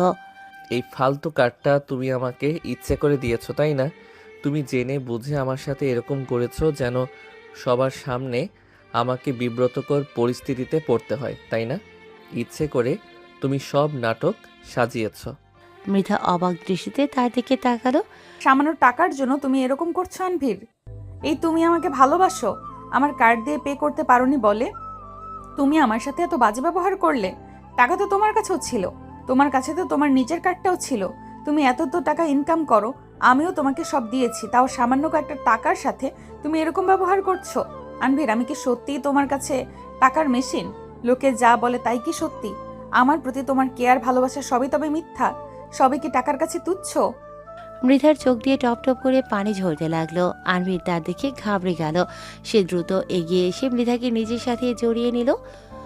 Baby, baby, I am sorry. কান্না করো না, আসলে রাগের মাথায় ওসব বলে ফেলেছি। প্লিজ বেবি, কান্না বন্ধ করো। রাগের মাথায় মানুষ তো নিজের আসল রূপটাই দেখায়, সত্যিটাই বলে। তার মানে এটাই আমার প্রতি তোমার মনোভাব? না না, তুমি ভুল বুঝছো। আসলে এই সময়ে এমন পরিস্থিতি তৈরি হয়ে গিয়েছিল, সে সময় তুমিও ফোন ধরনি দেখে আমার রাগ হয়েছিল, মানে অভিমান হয়েছিল। I am sorry baby. সত্যি? চোখ তুলে তাকালো সে। একদম সত্যি। তোমার টাকা পয়সা এসব থেকেও তোমাকে আমি বেশি ভালোবাসি। আমার তো তোমার জন্য বেশি চিন্তা হচ্ছিল। মিথ্যা বলছো না তো? আরে না, কি যে বলো। তবে তুমি হঠাৎ কার্ড বন্ধ করে দিলে কেন? মৃধা ধাক্কা দিয়ে আনভিরকে নিজের কাছ থেকে সরিয়ে দিল। চোখ মুখ কুঁচকে বলল, তুমি না একটু আগেই বললে তুমি আমার কথাই বেশি চিন্তা করো, তবে আবার কার্ডের কথা তুলছো কেন? আনভির মৃধার বাহুতে হাত রাখলো। আরে বেবি, আমি তো তোমার কথা চিন্তা করি বলেই জানতে চাইছি। তুমি তো আগে কখনো এরকম করনি, হঠাৎ এরকম হওয়ার কারণ কি? কোনো সমস্যা হয়েছে? কোম্পানির ফান্ড নেই বললেই চলে। কোম্পানির অবস্থা ভালো না, তাই তো এই কয়েকদিন বাড়িতে আসতে পারিনি। টাকা নিয়ে সমস্যা হওয়ার কারণে ব্যাংক কার্ড বন্ধ করে দিয়েছে। বেশ দুঃখী দুঃখী কণ্ঠে জানালো মৃধা। আনভির যেন চমকে উঠল। কি বলছো তুমি? কবে ঠিক হবে এসব? জানি না, যা টাকা আছে তা দিয়ে নতুন ডিলের প্রজেক্ট তৈরি করতে হবে। কোম্পানিতে বেতন দিতে পারবো কিনা তাও সন্দেহ। আনভির অবিশ্বাস্য চোখে মৃধার দিকে তাকিয়ে আছে। তার বিশ্বাস হচ্ছে না, এত নামি দামি মেকআপ ব্র্যান্ড কোম্পানি কিভাবে এরকম পরিস্থিতি হলো। তোমার ব্র্যান্ড না ফেমাস, হঠাৎ এরকম হলো কেন? আগেও ছিল তোমার স্ক্যান্ডেল, যখনই বের হতো তখনই সেল কমে যেত। আর পার্টিতে হওয়া ঘটনার পর অনেক বাজেভাবে সেলফ ড্রপ করেছে। সবকিছু ম্যানেজ করতে গিয়ে এরকম হলো। কবে ঠিক হবে এসব? ব্যাংক কার্ড কবে ঠিক করবে? জানি না। আনভির কিছু সময় চুপ থেকে আবারও বলল, তুমি তোমার বোনের থেকে সাহায্য নাও, তার তো ভালোই বিজনেস হচ্ছে।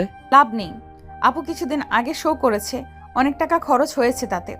এখন তার পক্ষেও আমাকে সাহায্য করা সম্ভব না। আনভির আর কিছু বলল না, কিছুটা বিরক্ত দেখাচ্ছে তাকে। মৃধা তার আরেকটু কাছে এসে বসলো। কিছু বলছো না যে? তুমি কি আমার উপর রাগ করেছো? আমার কাছে টাকা নেই বলে কি তুমি রাগ করেছো? কাঁদো কাঁদো স্বরে বলল মৃধা। আনভির হালকা হেসে তাকে নিজের সাথে জড়িয়ে নিল। আরে না, এসব কি বলছো তুমি? আমি তো এমনিতেই জানতে চাইছিলাম। তোমার যা তা তো আমারও, তাই না? তোমার কোম্পানির এই অবস্থা শুনে আমার চিন্তা হচ্ছিল। থাক, বেশি ভেবো না, তুমি মন দিয়ে কাজ করো, সব ঠিক হয়ে যাবে। তুমি থাকলেই আমি খুশি। তুমি এখন আর রাগ করে নেই তো? না, একদম না। ঘড়ির কাঁটা তখন 3টে ছুঁই ছুঁই। রুমের বারান্দায় দাঁড়িয়ে আছে আনভির, বারান্দার গ্লাসটা টানা। হ্যালো, এতদিনে তাহলে আমার কথা মনে পড়লো? তাই মাঝরাতে অপর প্রান্ত থেকে এক মেয়ের কণ্ঠ শোনা গেল। আনভিরের কাউচে গা এলিয়ে দিল, বসলো। তোমার কথা তো আমার সব সময় মনে পড়ে বেবি, কিন্তু কি করব বলো? চাইলেই কি তোমার কাছে ছুটে যেতে পারি? হয়েছে হয়েছে, আর মিথ্যে সান্ত্বনা দিতে হবে না। আমার কাছে তুমি আসোই তো নিজের দরকার হলে। আমার কথা কি তোমার এমনি এমনি মনে পড়ে? আরে কি যে বলো, তুই তো জানোই তোমাকে আমি কতটা ভালোবাসি। তা না হলে তোমার কাছে ছুটে যেতাম? ছুটে তো তুমি ওই মৃধার কাছেও যাও, তাকেও বুঝে এই কথাই বলো? বলি তো, কিন্তু সব কথা কি আর সত্যি হয় বেবি? কিছু কিছু সময় মিথ্যাকে সত্যের চাদরে পেঁচিয়ে রাখতে হয়, না হলে তা যে নিজের উপরই ভারী পড়ে। তুমি আমার সাথে আবার কবে দেখা করবে তানভীর? কতদিন হয়ে গেল? বেশ অস্থির শোনালো মেয়েটির কণ্ঠ। আনবির ঠোঁটের কোণে হাসি রেখে জানালো, আসবো আসবো, তোমাকেও যে আমি মিস করেছি বেবি, কিন্তু এখন আসা যাবে না। আর কয়েকদিন পরেই মুভি রিলিজ হবে। এখন সবার নজর আমার উপর। এই মুহূর্তে আরও নজরে পড়ে গেলে সমস্যা। বেফাস কিছু বেরিয়ে গেলে তখন সব কিছু বিফলে যাবে। তোমার ফ্যান মিটের কিছু ক্লিপ দেখলাম, ঘটনা কি? আর বলো না, মাথার মেজাজটাই খারাপ করে দিয়েছিল সেদিন। ও বাড়িতে ফেরার পর ইচ্ছে করছিল থাপ্পড় দিয়ে গাল লাল করে দেই। অনেক কষ্টে নিজেকে সামলেছিলাম। বাবা, এত রাত তো দিয়েছো নাকি থাপ্পড় তোমার বড়লোক স্ত্রীকে? বাঁকাভাবে বলল মেয়েটি। অনেক কষ্টে নিজেকে সামলেছিলাম। আর বড়লোক মাই ফুড, ওর থেকে এখন আমার কাছেই বেশি টাকা আছে। সেল নাকি ড্রপ করেছে, টাকা নেই, এসব কাহিনী শোনাচ্ছে। এভাবে আর কতদিন আনভির? তোমাকে ওই মৃধার সাথে দেখলে আমার মাথা গরম হয়ে যায়। আমার তো ইচ্ছে হয় ওই মুহূর্তে ওর নিঃশ্বাস আটকে ওকে মেরে ফেলি। আনবির হো হো করে হেসে উঠল, যেন সে মজার কিছু শুনেছে। তুমি হাসছো? অভিমানী কণ্ঠে বলল মেয়েটি। সে এখন ঘুমাচ্ছে। কেমন হয় এখন গিয়ে বালিশটা তার মুখের উপর চেপে ধরলে? ভেবে দেখো, সে শ্বাস নিতে না পেরে ছটফট করছে, হাত পা ছোড়াছুড়ি করছে বাঁচার জন্য। আনভি, তুমি ভীষণ খারাপ। বলে মেয়েটিও হেসে উঠল। তোমার এই আইডিয়া পছন্দ হয়নি? তুমি নিজে কাজটা করবে? তাহলে কি করা যায়? এটা কেমন হবে, ওকে নিয়ে আমি শপিং করতে যাব, তখন তুমি পেছন থেকে তাকে ধাক্কা দেবে, তারপর ধপাস, ওখানেই চ্যাপ্টার শেষ। তাও যদি না মরে তবে হাত পা ভেঙে বিছানায় পড়ে থাকবে। তখন তাকে ভুলিয়ে ভালিয়ে তার সব সম্পত্তি, কোম্পানি, বাড়িঘর নিজের নামে করে নেব। তারপর ওই অবস্থায় তাকেও গায়েব করে দেব। দুজনেই একসাথে হেসে উঠল। এত রাতে কার সাথে কথা বলছো তুমি? আচমকা কণ্ঠস্বরে কেঁপে উঠল আনভির। ধপ করে হাত থেকে ফোনটা নিচে পড়ে গেল। মৃধা, বারান্দার ম্লান আলোয় আনভিরের মুখটা মুহূর্তেই ফ্যাকাশে হয়ে গেল। হাত থেকে ফোনটা পড়ে গেল মেঝেতে। ফোনের স্ক্রিন বন্ধ হয়ে গেল। নিচে পড়ে নষ্ট হয়ে গেল কি না বোঝা গেল না। চারপাশটা থমথমে হয়ে উঠল। মৃধা। আনভির তোতলাতে লাগলো। মৃধা চোখ মুখ কুঁচকে তার দিকে তাকিয়ে আছে। পরনে হালকা সাদা নাইট ড্রেস, চুলগুলো তখনও এলোমেলো। এত রাতে কার সাথে কথা বলছো তুমি? বেশ শান্ত স্বরে জানতে চাইল সে। আনভির তাড়াতাড়ি মেঝে থেকে ফোনটা তুলে নিল, দ্রুত ফোনটা পকেটে ঢুকিয়ে নিল। তুমি ঘুমাওনি? কেন, আমি ঘুমিয়ে থাকলে তোমার লাভ হতো বুঝি? আর এসব কি বলছো? চলো, ঘুমাতে যাবে। মৃতার হাত ধরতে গেলে সে ঝটকা দিয়ে মেরে হাত ছাড়িয়ে নিল। আগে আমার প্রশ্নের উত্তর দাও। এত রাতে কার সাথে কথা বলছিলে তুমি? আরে কিছু না, কলিগের কল ছিল। মুভির ব্যাপারে একটু টেনশনে আছে সবাই, তাই। মৃদা ঠোঁট বাঁকিয়ে হেসে উঠল, যেন এক তিক্ততায় ভরা হাসি। কলিগ? এই মাঝরাতে? তা কোন কলিগকে বেবি বলে ডেকে কথা বলে? আনবির এক মুহূর্তের জন্য চুপ হয়ে গেল, তারপর হেসে বলে উঠল, আরে তুমি ভুল শুনেছ, আমি তো শুধু কাজের কথা বলছিলাম। তুমি ঘুমের ঘোরে কি না কি শুনেছ। মৃধা এগিয়ে এসে তার চোখে চোখ রাখল। আমি ভুল শুনেছি? ঠিক আছে, তাহলে একবার ফোনটা দেখি। আনবির আগোচরে এক পা পিছিয়ে গেল। ফোন কেন? তুমি কি আমার কথা বিশ্বাস করো না? কি বলেই ফোন দেখতে চাইছি? তাহলে আমার মনে আর কোনো সন্দেহ কিংবা খসখস থাকবে না। দাও। হাত বাড়িয়ে দিল মৃধা। এখন ফোনে চার্জ নেই, কাল দেখিও না হয়। মৃধা ঠোঁটে হাসি রেখে বলল, তাহলে কাল দেখবই। তাকে চলে যেতে দেখে আনভির গোপনে স্বস্তির নিঃশ্বাস নিল, তবে তা বেশি সময় স্থায়ী হলো না। আনভির। তার শীতল কণ্ঠস্বরে অজান্তেই কেঁপে উঠল আনভির। মৃধার দৃষ্টিতে অস্বস্তিতে আনভিরের গলা শুকিয়ে এলো। অভিনয়টা তুমি ভালোই করতে পারো, চালিয়ে যাও। তোমার প্রতিভার মূল্য আর কেউ সঠিকভাবে না দিলেও আমি তার যথার্থ প্রাপ্যই দেব। কথাটা বলে মৃধা ঘরে ঢুকে গেল। ওয়াশরুমে গিয়ে দরজা আটকে দিল। আনভির দাঁড়িয়ে রইল একইভাবে।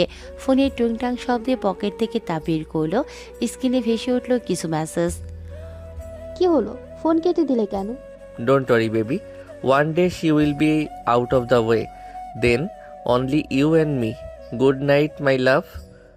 উপর থেকে মেসেজগুলো দেখে রেখে দিল সে। পরের দিন সকালে মৃধা রান্নাঘরে কাজ করছে। বাইরে পাখির ডাক শোনা যাচ্ছে, তবে ঘরের ভিতরের পরিবেশ অদ্ভুত রকমের শান্ত। আনভির ধীরে ধীরে তার পাশে দাঁড়ালো। কফি বানাচ্ছ? মৃধা উত্তর দিল না, কিছু শোনেনি এমন ভান করল। এই যে তোমার সাথে কথা বলছি। মৃধা এবারেও তাকালো না, চুপচাপ কাপটা টেবিলে রেখে বসে পড়ল।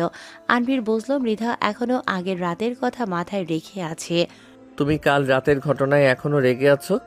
গত রাতের ব্যাপারটা তুমি ভুল বুঝেছ। মৃধা হাত উঁচিয়ে তাকে থামিয়ে দিল, কণ্ঠস্বর কড়া করে বলল, মিথ্যে শোনাতে হবে না আনভির, আর কোনো অজুহাত চাই না। তুমি বালিশ চাপা দিয়ে শাসাটকে ফেলবে বলেছ না? এটাও কি খুব ভুল শুনেছি আমি? তোমার কি মনে হয় আমার কানের সমস্যা নাকি মাথায় সমস্যা আমার? আনভির ভরকে গেল। সে বুঝতেও পারেনি মৃধা এসবও শুনেছিল। সে বাইরে নিজেকে স্বাভাবিক রাখার চেষ্টা করলো। আরে তুমি ওসব সিরিয়াসলি নিও না তো। ওসব তো মুভির সিন নিয়ে কথা বলছিলাম আমরা। মৃধা যেন থমকে গেল, অদ্ভুত দৃষ্টিতে তাকালো আনভিরের দিকে। আনভির তাকে নিজের সাথে জড়িয়ে গেল, মিষ্টি মধুর স্বরে বলল, আমার বৌদ্ধ স্ত্রী, তুমি না একটু বেশি ভেবে ফেলেছ। ঘুমের ঘোরে মাঝপথ থেকে কি না কি শুনেছ, আর আমাকে ভুল বুঝে বসে আছো। তোমার সাথে কি আমি এসব কখনো করতে পারি? বেবি ডাকছিলে কাগে? নাকি সেটাও মুভির অংশ? আরে ওর নামই বেবি। কি অদ্ভুত নাম, তাই না? তোমাকে ছাড়া আমি আর কাকে এত আদর করে বেবি ডাকবো? তোমার বিশ্বাস না হলে ফোন চেক করতে পারো। বলতে বলতে তার দিকে নিজের ফোনটা এগিয়ে দিল আনভির। মৃধা ফোনটা নিতে গিয়েও হাত ফিরিয়ে নিল। তোমার উপর আমার বিশ্বাস আছে। আনভির হেসে তার মাথাটা নিজের বুকে ঠেকালো। তার অগোচরে মৃধার চোখে জল জমে গেল। এদিকে মৃধার আড়লে আনভিরের ঠোঁটের কোণে ফুটে উঠল দ্রুত হাসি। হয়তো আসলেই সবকিছুর ইতি টানার সময় ঘনিয়ে আসে। ম্যাম, আপনার কি শরীর খারাপ? উদ্বিগ্ন স্বরে জিজ্ঞেস করল রুহিন। মৃধা স্বাভাবিক স্বরে বলল, না, ঠিক আছি আমি ঠিক আছি রুহিন। রুহিন চুপ করে তার দিকে কিছুক্ষণ তাকিয়ে রইল, তারপর ধীর স্বরে বলল, কিন্তু আপনাকে দেখে তো তা মনে হচ্ছে না। আপনার চোখ মুখ ফুলে আছে, চোখের নিচে কালি পড়ে গিয়েছে। কোনো সমস্যা হয়েছে ম্যাম? যদি চান আমাকে বলতে পারেন। তুমি টেনশন করো না। রুহিন এক পা এগিয়ে এলো, চিন্তিত স্বরে আবারও বলল, কথাগুলো বলে আপনি হয়তো আমাকে এড়াতে চাইছেন, কিন্তু আপনাকে আমি অনেক দিন ধরে চিনি। আপনার চোখ মুখ বলছে নিশ্চয়ই কিছু নিয়ে চিন্তিত। আপনি সবসময় সবার পাশে থাকেন, সবার কথা শুনেন, সাহায্য করেন। আপনার কষ্ট কারোর সাথে ভাগ না করেন, তাহলে তা শুধু আপনাকেই ভিতর থেকে ভেঙে দিবে। মৃধা আগের মতোই শান্ত স্বরে বলল, সব কথা তো সব জায়গায় বলা যায় না রুহিন, আমি ঠিক আছি। আমাকে না বলুন, মৈত্রী ম্যামকে জানান। কাউকে কিছু বলতে হবে না, তুমি যাও, বাকি কাজগুলো কতদূর এগুলো দেখো। আর কিছু বলার মতো পেল না রুহিন। হতাশ হয়ে কেবিন থেকে বেরিয়ে এলো। রাত প্রায় 12টা। আনভির ড্রয়িং রুমে একা বসে ল্যাপটপে কিছু করছিল। হঠাৎ তার মেইলে নোটিফিকেশন এলো। তা খুলতেই স্ক্রিনের উপর ভেসে উঠল কিছু ছবি, যা দেখে তার চোখে মুখের ভার পরিবর্তন হয়ে গেল। আনভিরের নিঃশ্বাস আটকে আসছে, যেন গলা শুকিয়ে এসেছে তার। অসম্ভব, এগুলো কারো কাছে কিভাবে গেল? কিছু সময় পর অচেনা নাম্বার থেকে মেসেজ এলো, মিস্টার আনবির, আপনার এই ছবিগুলো যদি মিডিয়ায় পৌঁছে যায় বুঝতেই পারছেন কি হবে। আপনি এমনিতেই আলোচনায় আছেন। আপনার সিনেমা রিলিজের সময় ঘনিয়ে আসছে। কেরিয়ার যদি প্রিয় হয়ে থাকে তাহলে ভালোই ভালো 2 দিনের মধ্যে 70 লক্ষ টাকা জোগাড় করুন। টাকা যদি সময় মতো ব্যবস্থা না হয়, পরিণতি কিন্তু আপনার কল্পনার বাইরে হবে। মেসেজটা পড়ে আনভিরের বুক কেঁপে উঠল, গলা শুকিয়ে কাঠ হয়ে গেল। মনে হলো সে জনম জনমের পিপাসায় ভুগছে, তৃষ্ণা বুঝি তার প্রাণ চলে যাওয়ার উপক্রম। কে হতে পারে? কিভাবে এসব ছবি পেল? বিড়বিড় করে সে। এরই মাঝে আবারও আরেকটি মেসেজ এলো, ভাবছো কারো কাছে সাহায্যের জন্য যাবে? পুলিশের কাছে যাবে?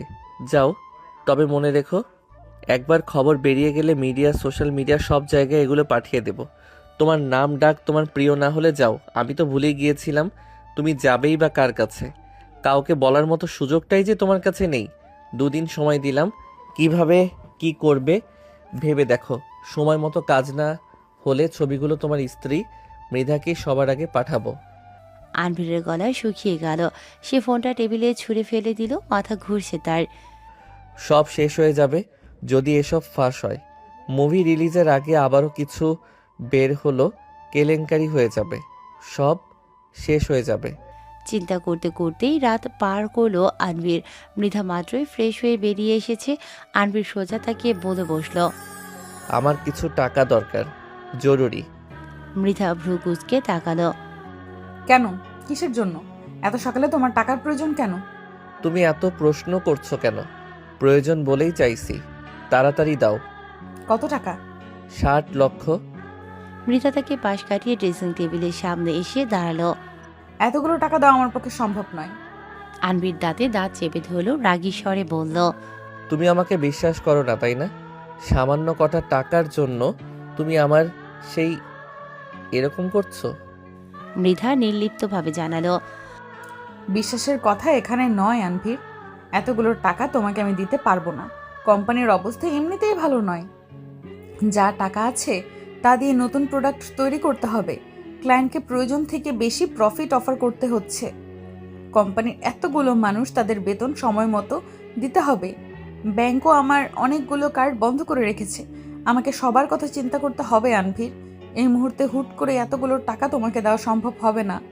তার কথায় আনভীরের মাথায় যেন বজ্রপাত হলো।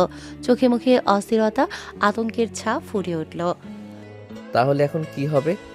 এতগুলো টাকা আমি কোথায় পাবো? আনভীরের বুকের ভেতরটা কাঁপতে লাগলো। সে ভেবেছিল মৃধা থেকে বেশ কিছু টাকা নিয়ে বাকিরা তার থেকে দেবে, কিন্তু এখন তো সব উল্টে গেল। এই 2 বছরে যা জমিয়েছে, কয়েকটা অ্যাড এবং 2-3টা মুভি করে যা অর্জন করেছে, খরচ করে সব মিলিয়ে মোটে তার কাছে 1 থেকে 1.5 কোটি টাকা আছে। তার থেকে যদি এতগুলো টাকা ব্ল্যাকমেলার দিয়ে দিতে হয়, তবে তার তো সব শেষ হয়ে যাবে। আনভীর যেন সবকিছু অন্ধকার দেখছিল। মনে হচ্ছিল তাকে চারপাশ থেকে কিছু চেপে ধরেছে। নিঃশ্বাস নিতেও যেন তার কষ্ট হচ্ছিল। অল্প আলোতে নিজেকে আড়াল করে রেখেছে আনভীর। দৃষ্টি তার কিছুটা দূরে থাকা টেবিলে আবদ্ধ। সে এখন একটা 5 তারকা হোটেলের 3য় ফ্লোরে অবস্থান করছে। সেখানে একটা রেস্টুরেন্ট আছে যেখানে নামি দামি লোকেদের আসা যাওয়া লেগে থাকে। যেহেতু এই রেস্টুরেন্টে বড় বড় মানুষরা আসে, তাই কমন টেবিল ছাড়াও বেশ কিছু প্রাইভেট রুমও আছে। আনভীর এখানে খেতে আসেনি, বরং ব্ল্যাকমেইলারকে হাতে নাতে ধরার জন্য অপেক্ষা করছে। অনেক কষ্টে মনে পাথর চাপা দিয়ে নিজের অ্যাকাউন্ট থেকে টাকা তুলেছে ব্ল্যাকমেইলারকে দেওয়ার জন্য। টাকার ব্যাগটার কথা মতো টেবিলের নিচে রেখেছে সে, তবে রেখেই চলে যায়নি, লুকিয়ে আছে হাতে নাতে ধরার জন্য। এত সহজে তার এতদিনের জমানো টাকা হাতছাড়া করতে পারবে না, হতে দেবে না সে। তবে এছাড়াও আরেকটা কারণ আছে। তার মনে আচমকা সন্দেহের ছোঁয়া লেগেছে মৃধাকে নিয়ে। ইদানিং মৃধার আচরণ তার সুবিধার মনে হচ্ছে না। আগে যে মেয়ে যে সে কিছু বলার সাথে সাথে তাই নিয়ে হাজির করত, এখন এটা ওটা বলে তা এড়িয়ে চলে। সেদিন টাকা চাওয়ার পরে মুখের ওপর না করে দিল। এতে আনভীরের রাগ এবং সন্দেহ দুটোই হলো। সে তো ভেবেই রেখেছে যদি মৃধা এই ব্ল্যাকমেলারের পেছনে থাকে, তবে তাকে মোটেও ছাড়বে না, ডানা একেবারে কেটে দেবে, যেন আর কোনোদিন ফরফর করার সাহস না হয়।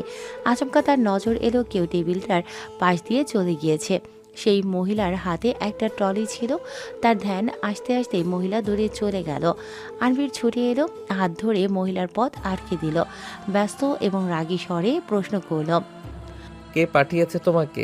কি সব বলছেন? হাত ছাড়ুন আমার। আনভীর হাত ছেড়ে ট্রলিটা উল্টে পাল্টে দেখে উপরে নিচে কোনো জায়গা বাদ রাখেনি সে।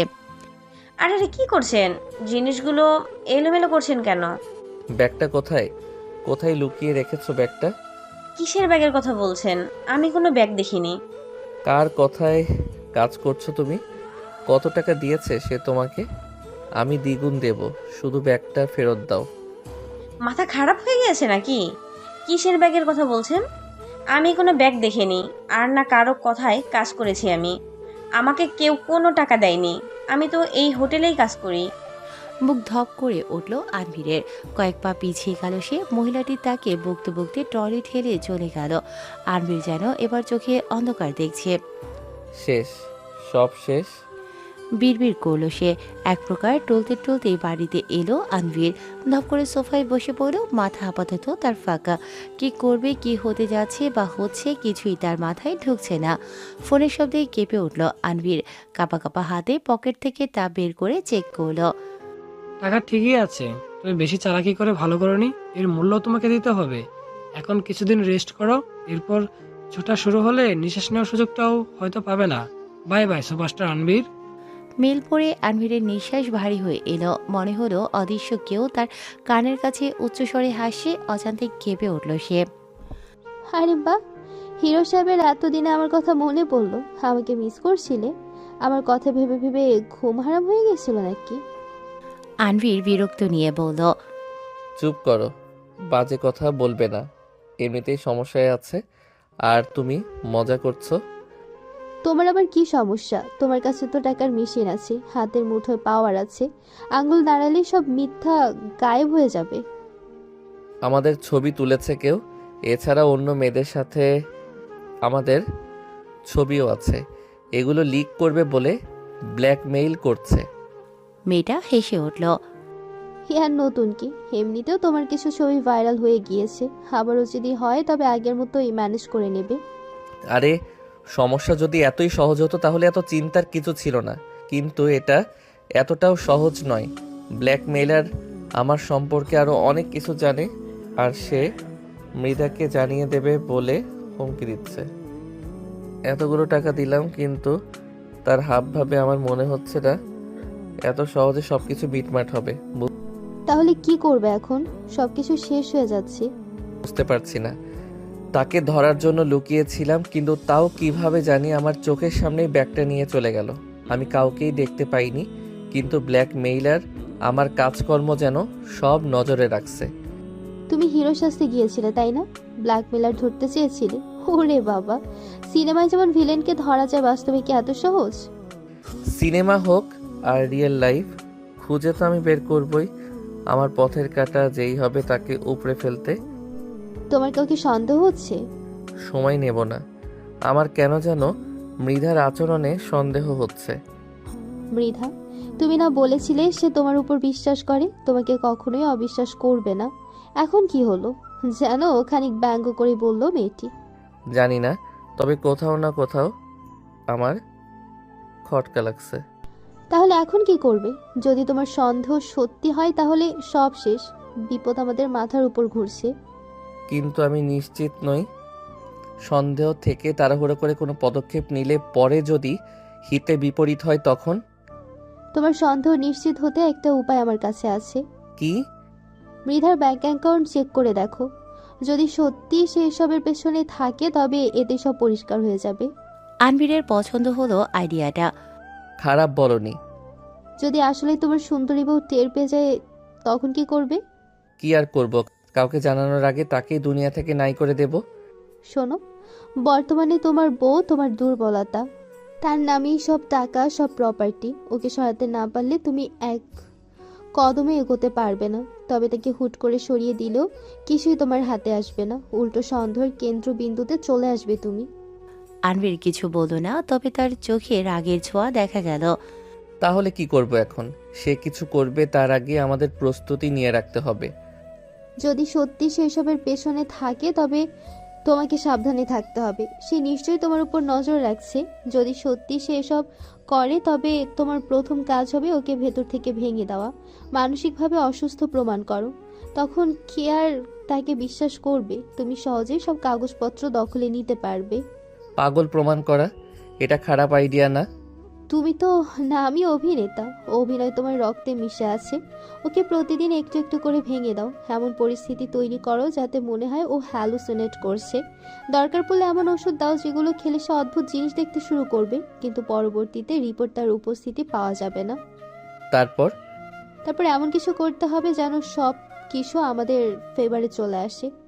একটা অ্যাক্সিডেন্ট, যেন কেউ সন্দেহ না করে। সবার কাছে যা হবে শুধুই একটা অ্যাক্সিডেন্ট। আনভীরের চোখ যেন জল করে উঠল। কুৎসিতভাবে হেসে উঠল সে।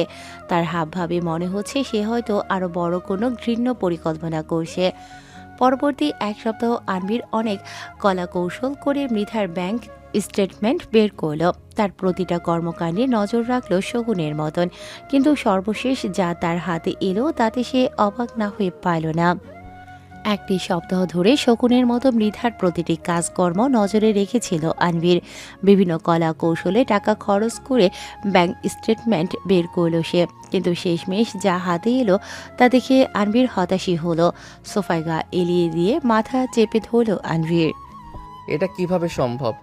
কোথাও সন্দেহ করার মতন কিছুই নেই। কোনো লেনদেন হয়নি? হয়েছে, তবে তার ক্লায়েন্টের সাথে। যা লেনদেন হয়েছে তার উপযুক্ত সোর্স আছে।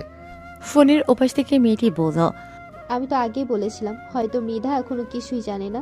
তুমি শুধু শুধু টেনশন মাথায় নিয়ে সব প্ল্যান গন্ডগোল করে ফেলছো। আনভির ঠোঁট কামড়ে বলল, তবে যাই হোক, এবার যা করার তাড়াতাড়ি করতে হবে। ভেবেছিলাম আরও কয়েক বছর সময় নিয়ে কাজটা করব, কিন্তু আর অপেক্ষা করলে কিছুই হাতে থাকবে না। বেশি তাড়াহুড়া করলে যদি বুঝতে পেরে যায়? পাবে না। আমি ওর সামনে ভালোবাসার অভিনয় করলে ও কিছুই সন্দেহ করবে না। কি করবে তুমি? আনভির বলতে গিয়েও কেন যেন চুপ হয়ে গেল। আমি করব আমার মতো, তুমি আপাতত এসবের বাইরে থাকো।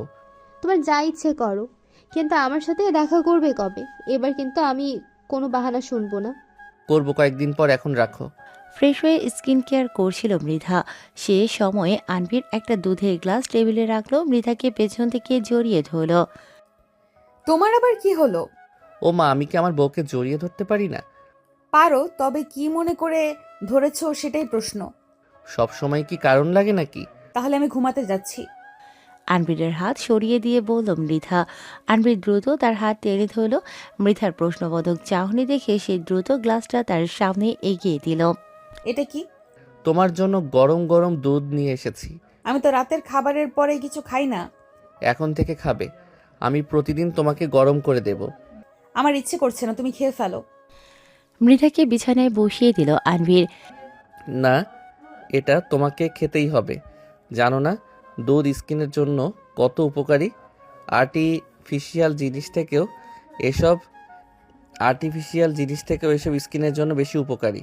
দেখো তুমি কতটা শুকিয়ে গিয়েছো। নাও নাও দেখি, করো। এক প্রকার জোর করে মৃধাকে দুধটা খাইয়ে দিল আনভির। দাঁড়াও দাঁড়াও, আমাকে দাও, আমি খেয়ে নিচ্ছি। ইচ্ছে না থাকা সত্ত্বেও পুরোটা খেলো মৃধা। আনভির পুরোটা সময় সামনে দাঁড়িয়েছিল। নাও, শেষ করেছি, এবার শান্তি। গুড গার্ল, এবার ঘুমিয়ে পড়ো। আমি গ্লাসটা রেখে আসছি। আনভির চলে গেল। পেছনে যে মৃধা তার দিকে তাকিয়েছিল সেটা সে দেখল না। অজানা মেয়েটির জোড়াজুড়িতে তার সাথে দেখা করতে হলো আনভিরের, যদিও সে চাইছিল না দেখা করতে। পরের সপ্তাহে মুভি রিলিজ হবে। কতজন তার উপর নজর রেখেছে কে জানে, কিন্তু কে শোনে কার কথা। একটা 5 তারকা হোটেলে দাঁড়িয়ে আছে দুজনে। লিফটের জন্য অপেক্ষা করছে তারা। মেয়েটা আনভিরের একটা হাত পেঁচিয়ে ধরে আছে। এই হোটেলের 2য় ফ্লোরে থাকা রেস্টুরেন্টে খাবার খেয়ে কিছু সময় উপরে থাকা প্রাইভেট রুমে সময় কাটাবে তারা। এরকমই প্ল্যান করে এসেছে তারা, কিন্তু সব সময় সব কি আর প্ল্যান মাফিক হয়? লিফটের দরজা খুলতেই থমকে গেল দুজনে। আপনা আপনি মেয়েটার হাত বাঁধন আলগা হয়ে এলো। লিফটের ভেতর থেকে বেরিয়ে এলো মৃধা। তারপর পাশাপাশি বেরিয়ে এলো এক অচেনা পুরুষ। তাকে দেখে মৃধা হেসে এগিয়ে এলো। What a coincidence. আনভির, তুমি এখানে? তোমার না কোনো কাজ ছিল? আনভির মৃধার প্রশ্নের জবাব না দিয়ে উল্টো প্রশ্ন করল, তুমি এখানে কি করছো? তোমার না অফিসে থাকার কথা? এই ছেলেটা কে? আর চোখে তাকালো সে। মৃধা হাসলো, তবে সেই হাসির উপযুক্ত কারণ আনভিরের বোধগম্য হলো না। আমি কাজেই এসেছি। ওনাকে আমার কিছু ডকুমেন্টস দেওয়ার ছিল, কিছু কথাও ছিল, তাই এখানে এসেছি। তুমি কেন এসেছো? তোমার পাশে এটা কে? কোনো সেলিব্রিটি নাকি মুখ আড়াল করে রেখে দিয়েছি? থতমত খেয়ে গেল আনভির। মেয়েটা মাস্ক আরও টেনে টুনে নিজেকে আড়াল করার চেষ্টা করল। ও আসলে ওই আমার ফ্রেন্ড, পুরনো বন্ধু আর কি। তা না হয় বুঝলাম, তবে তুমি এরকম ঘাবড়ে গিয়েছো কেন? কথা আটকে যাচ্ছে কেন? মনে হচ্ছে কোনো কিছুতে ভয় পেয়েছো তুমি। ভয়? আরে না, ভয় কেন পাবো? ঠিক আছি আমি। তোমরা বুঝি খুব ক্লোজ ফ্রেন্ড, তাই তো কাপলদের মতো হাত ধরে রেখেছিলে। আরে না, এসব কি বলছো তুমি? আসলে ও একটু বেশি ফ্রেন্ডলি, এই আর কি। ভালো, তোমার ফ্রেন্ডের মনে হয় আমাকে পছন্দ হয়নি, আমাকে দেখে নিজেকে আরো আড়াল করে রাখছে। মৃধা এগিয়ে এলো, হাত বাড়িয়ে দিল মেয়েটির দিকে। হাই, আমি মৃধা। তোমার ফ্রেন্ডের লিগ্যাল ওয়াইফ। মেয়েটি আর চোখে আনবীরের দিকে তাকালো। আনবীর মৃধাকে টেনে নিজের কাছে নিয়ে এলো। আসলে ও একটু লাজুক, সবার সাথে কথা বলে না তেমন। তুমি না বললে সে খুবই ফ্রেন্ডলি? হ্যাঁ, কিন্তু অপরিচিতদের সাথে কথা বলে না। থতমত খেয়ে বলল সে। ও তাহলে চলো পরিচিত হয়ে নেই। আমার তরফ থেকে না হয় তাকে ট্রিট দিলাম। আনবীর এবং মেয়েটি উভয়ে ভরকে গেল। আনবীর মেয়েটিকে চোখের ইশারায় কিছু বোঝালো। না না, তার দরকার নেই। আমার হঠাৎ কিছু কাজের কথা মনে পড়েছে। তোমরা কাপল নিজেদের টাইম এনজয় করো, আমি আসছি, ভাই। বলে দ্রুত সেখান থেকে মেয়েটি চলে গেল। মৃধার সাথে থাকা ছেলেটিও ততক্ষণে চলে গিয়েছে। আনবীরের থেকে নিজেকে ছাড়িয়ে দূরে গিয়ে দাঁড়ালো মৃধা। তার চাহনি দেখে কথা ঘোরানোর চেষ্টা করলো সে। তুমি খাবে? তুমি চলো কিছু খেয়ে আসি। দরকার নেই, আমার কাজ আছে। আনবীরকে পাত্তা না দিয়ে গাড়ি নিয়ে চলে গেল সে। তার ব্যবহারে আনবীর প্রচুর রাগ হলো। নিজে নিজেই বিড়বিড় করলো। সময় সুযোগের অপেক্ষা, তোর দেমাগ আমি ঘুচিয়ে দেব। আনবীরের মুভি রিলিজ হয়েছে 1 সপ্তাহেরও বেশি সময় পেরিয়ে গিয়েছে। মোটামুটি ভালোই হিট হয়েছে। টিমের সবাই বেশ খুশি। আনবীরও যে খুশি তা তার হাবভাবেই স্পষ্ট। এই সপ্তাহের শেষ দিকে তারা সবাই মিলে একটা পার্টি রেখেছে। সেলিব্রেশন করবে সকলে। আনবীর খরচের বেশিরভাগটাই নাকি বহন করবে। অপরদিকে মৃধার শরীরটা কিছুদিন ধরে ভালো যাচ্ছে না। প্রায় সময় নাকি মাথা ধরে থাকে তার। চোখের দৃষ্টিও নাকি ঝাপসা হয়ে যাচ্ছে মাঝে মাঝে। আনবীর উপরে উপরে তার জন্য চিন্তিত দেখালেও মনে মনে সে ভীষণ খুশি। তার মানে তার প্ল্যান ঠিকমতো কাজ করছে। সোফায় বসেছিল মৃধা, ল্যাপটপে কিছু করছিল। আনবীর তার সামনের সোফায় পায়ের ওপর পা তুলে ফোন টিপছে। মাঝে মাঝে মিটিমিটি হাসছেও। তবে তা মৃধার অগোচরে। আচমকা বেল বেজে উঠল। হেল্পিং হ্যান্ড গিয়ে দরজাটা খুলে দিল। Hi ma'am. আরে রুহিন যে, তুমি আসবে আগে বলনি তো? বসো বসো আন্টি, ওর জন্যই নাস্তার ব্যবস্থা করো। Hi sir. সিঙ্গেল সোফায় বসে আনবীরের উদ্দেশ্যে সে বলল। আনবীর শুধু মাথা নাড়াল। উঠে যেতে গিয়েও বসে রইল। আর চোখে রোহিণীর দিকে তাকিয়ে রইল সে।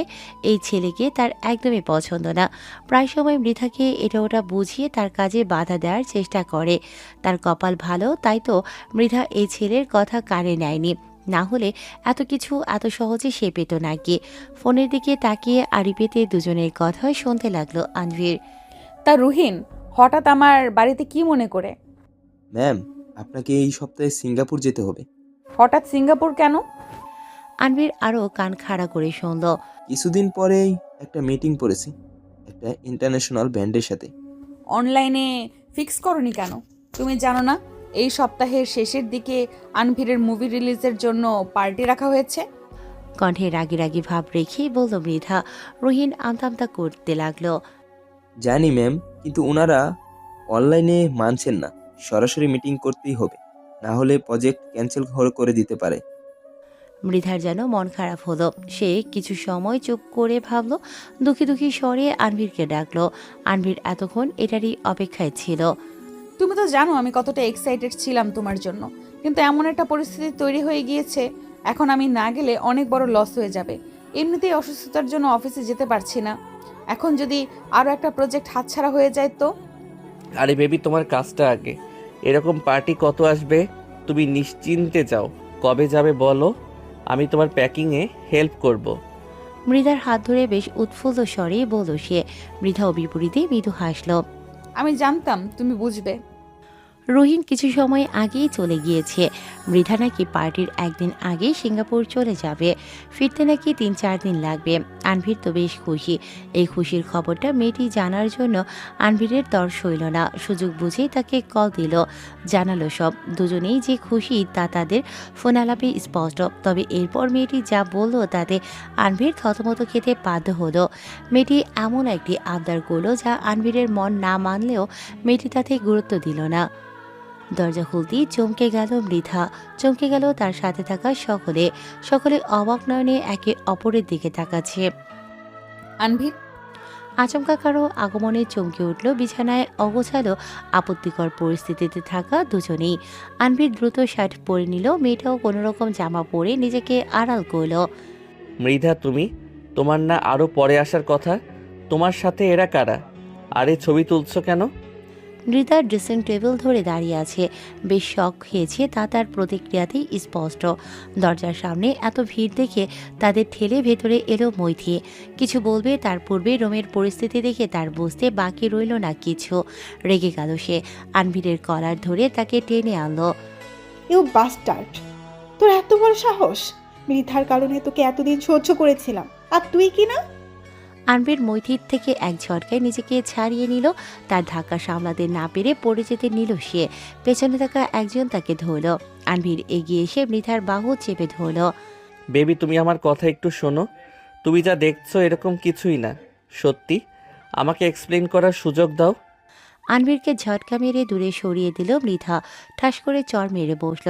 সে তার হজম করবে তার পূর্বেই আবারও আরেকটা চর মেরে বসল। হতভম্ব হয়ে গেল উপস্থিত সকলে। মৃধা চিৎকার করে বলে উঠল, কি শুনবো আমি? কি এক্সপ্লেনেশন দেবে তুমি? এসব দেখার জন্যই তো আমি এত তাড়াতাড়ি ফিরে এসেছিলাম। ভেবেছিলাম তোমার খুশির মুহূর্তে আমি থাকবো না বলে তুমি কষ্ট পেয়েছিলে।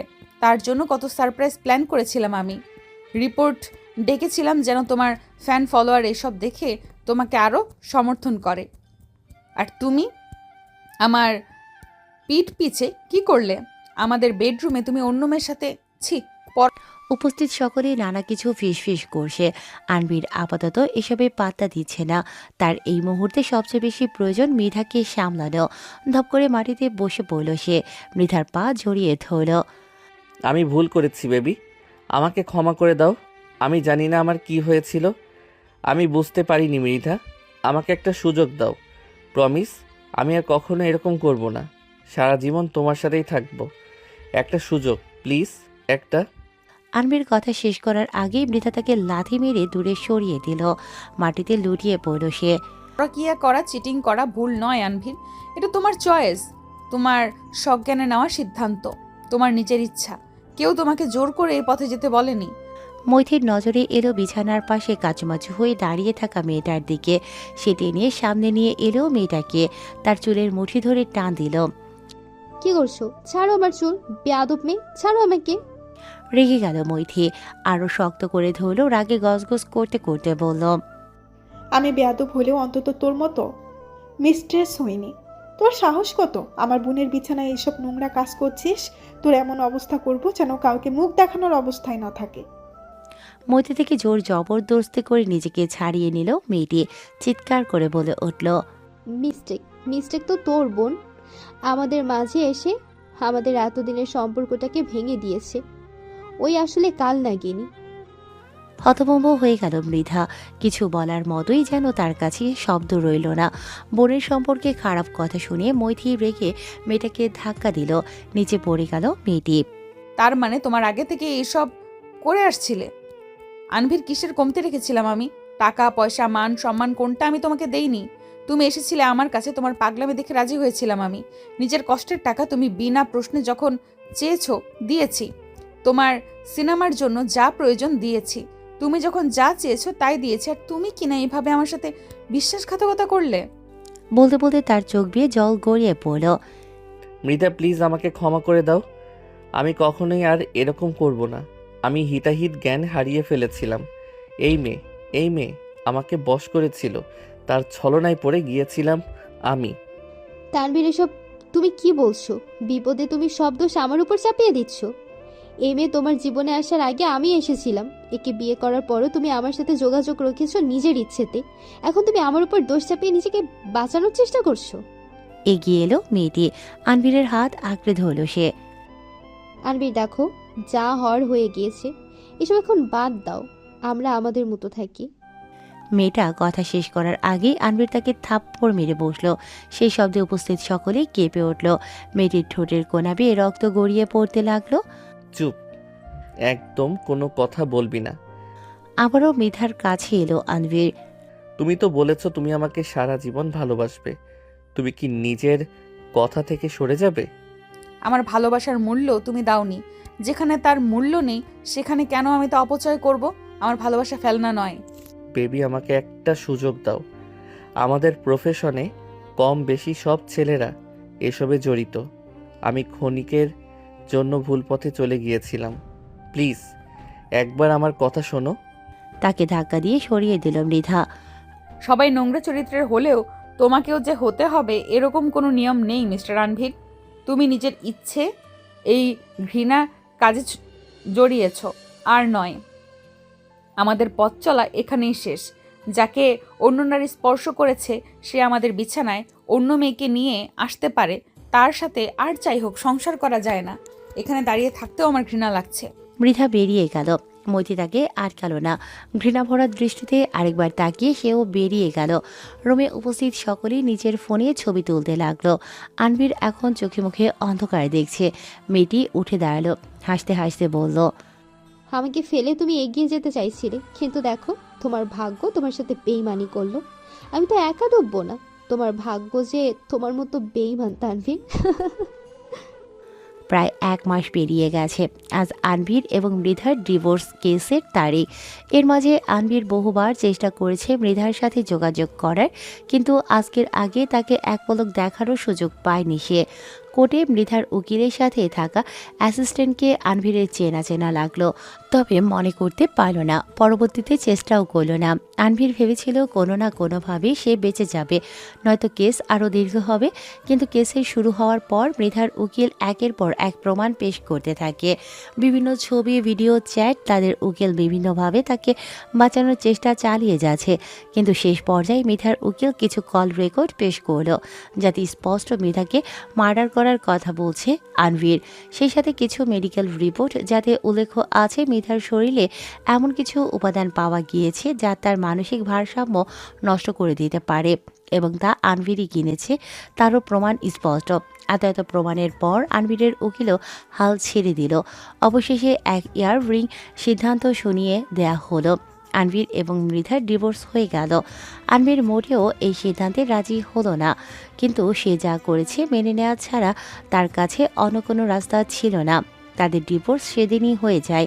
সেদিনই অন্য আরেকজন জজ আনভীরকে মৃধাকে মারার চেষ্টা করার জন্য শাস্তি ঘোষণা করেন, সাথে বেশ কিছু জরিমানাও। সব শুনে আনভীর নিজেকে আর সামলাতে পারল না। ধপ করে মাটিতে পড়ে গেল সে। সব কাজ শেষ করে মৃধাসহ বাকিরা বেরিয়ে গেল। আনভীর উঠে তার কাছে যাবে, সে সময়টাও সে পেল না। তার দেখা পেতেই মিডিয়া রিপোর্টার সকলেই তাকে ঘিরে ধরল। তার আশার দৃষ্টিতে মৃধার চলে যাওয়া দেখা ছাড়া আর কোনো উপায় ছিল না। ফ্রিডমের জন্য কংগ্রেচুলেশন। অবশেষে এই টক্সিক রিলেশন থেকে তুই বেরিয়ে এলি। কতবার তোকে সাবধান করেছিলাম, কিন্তু তুই তো আমার কোনো কথাই শুনিসনি। ঠিক বলেছেন মৈথি ম্যাম। বসকে আমিও কতবার বারণ করেছি, এর জন্য কতবার ঝাড়িও খেতে হয়েছে। ম্যাম বুদ্ধি করে ওই চিটার থেকে এতগুলো টাকা না নিলে ওই টাকা দিয়ে সকলকে হাতে রাখতো। মৃধা অবাক হয়ে রুহিন এবং মৈথির দিকে তাকালো। রুহিন জিভ কাটল। টাকা? কিসের টাকা?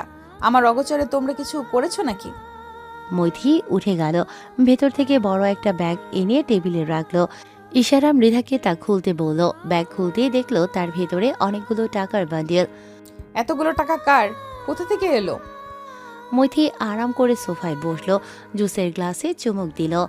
তোর প্রাণের এক্স হাজবেন্ড আনফিরের। ওকে ব্ল্যাকমেল করে টাকা নিয়েছি। অবশ্য তার চোখে ফাঁকি দিয়ে টাকা খুলে নেওয়া সহজ ছিল না। ভাগ্যিস রুহিন সাহায্য করেছিল, না হলে আমাকে অন্য পথ দেখতে হতো। কিন্তু আপু, এটা যদি কেউ জানতে পারে তখন? কে জানবে? আমরা তো কাউকেই বলবো না। আর আনভিরেরও সাহস নেই কাউকে বলার। কাকে বলবে? টাকা দেওয়ার কারণ দেখালে সে নিজেই তো ফেঁসে যাবে। কিন্তু যাই বলুন মৈথি ম্যাম, মেধা ম্যাম এতটা বোকা হবেন এটা আমি আশা করিনি। তিনি কোম্পানিতে কত সুন্দর সব হ্যান্ডেল করেন, ক্লায়েন্টদের মানিয়ে নেন।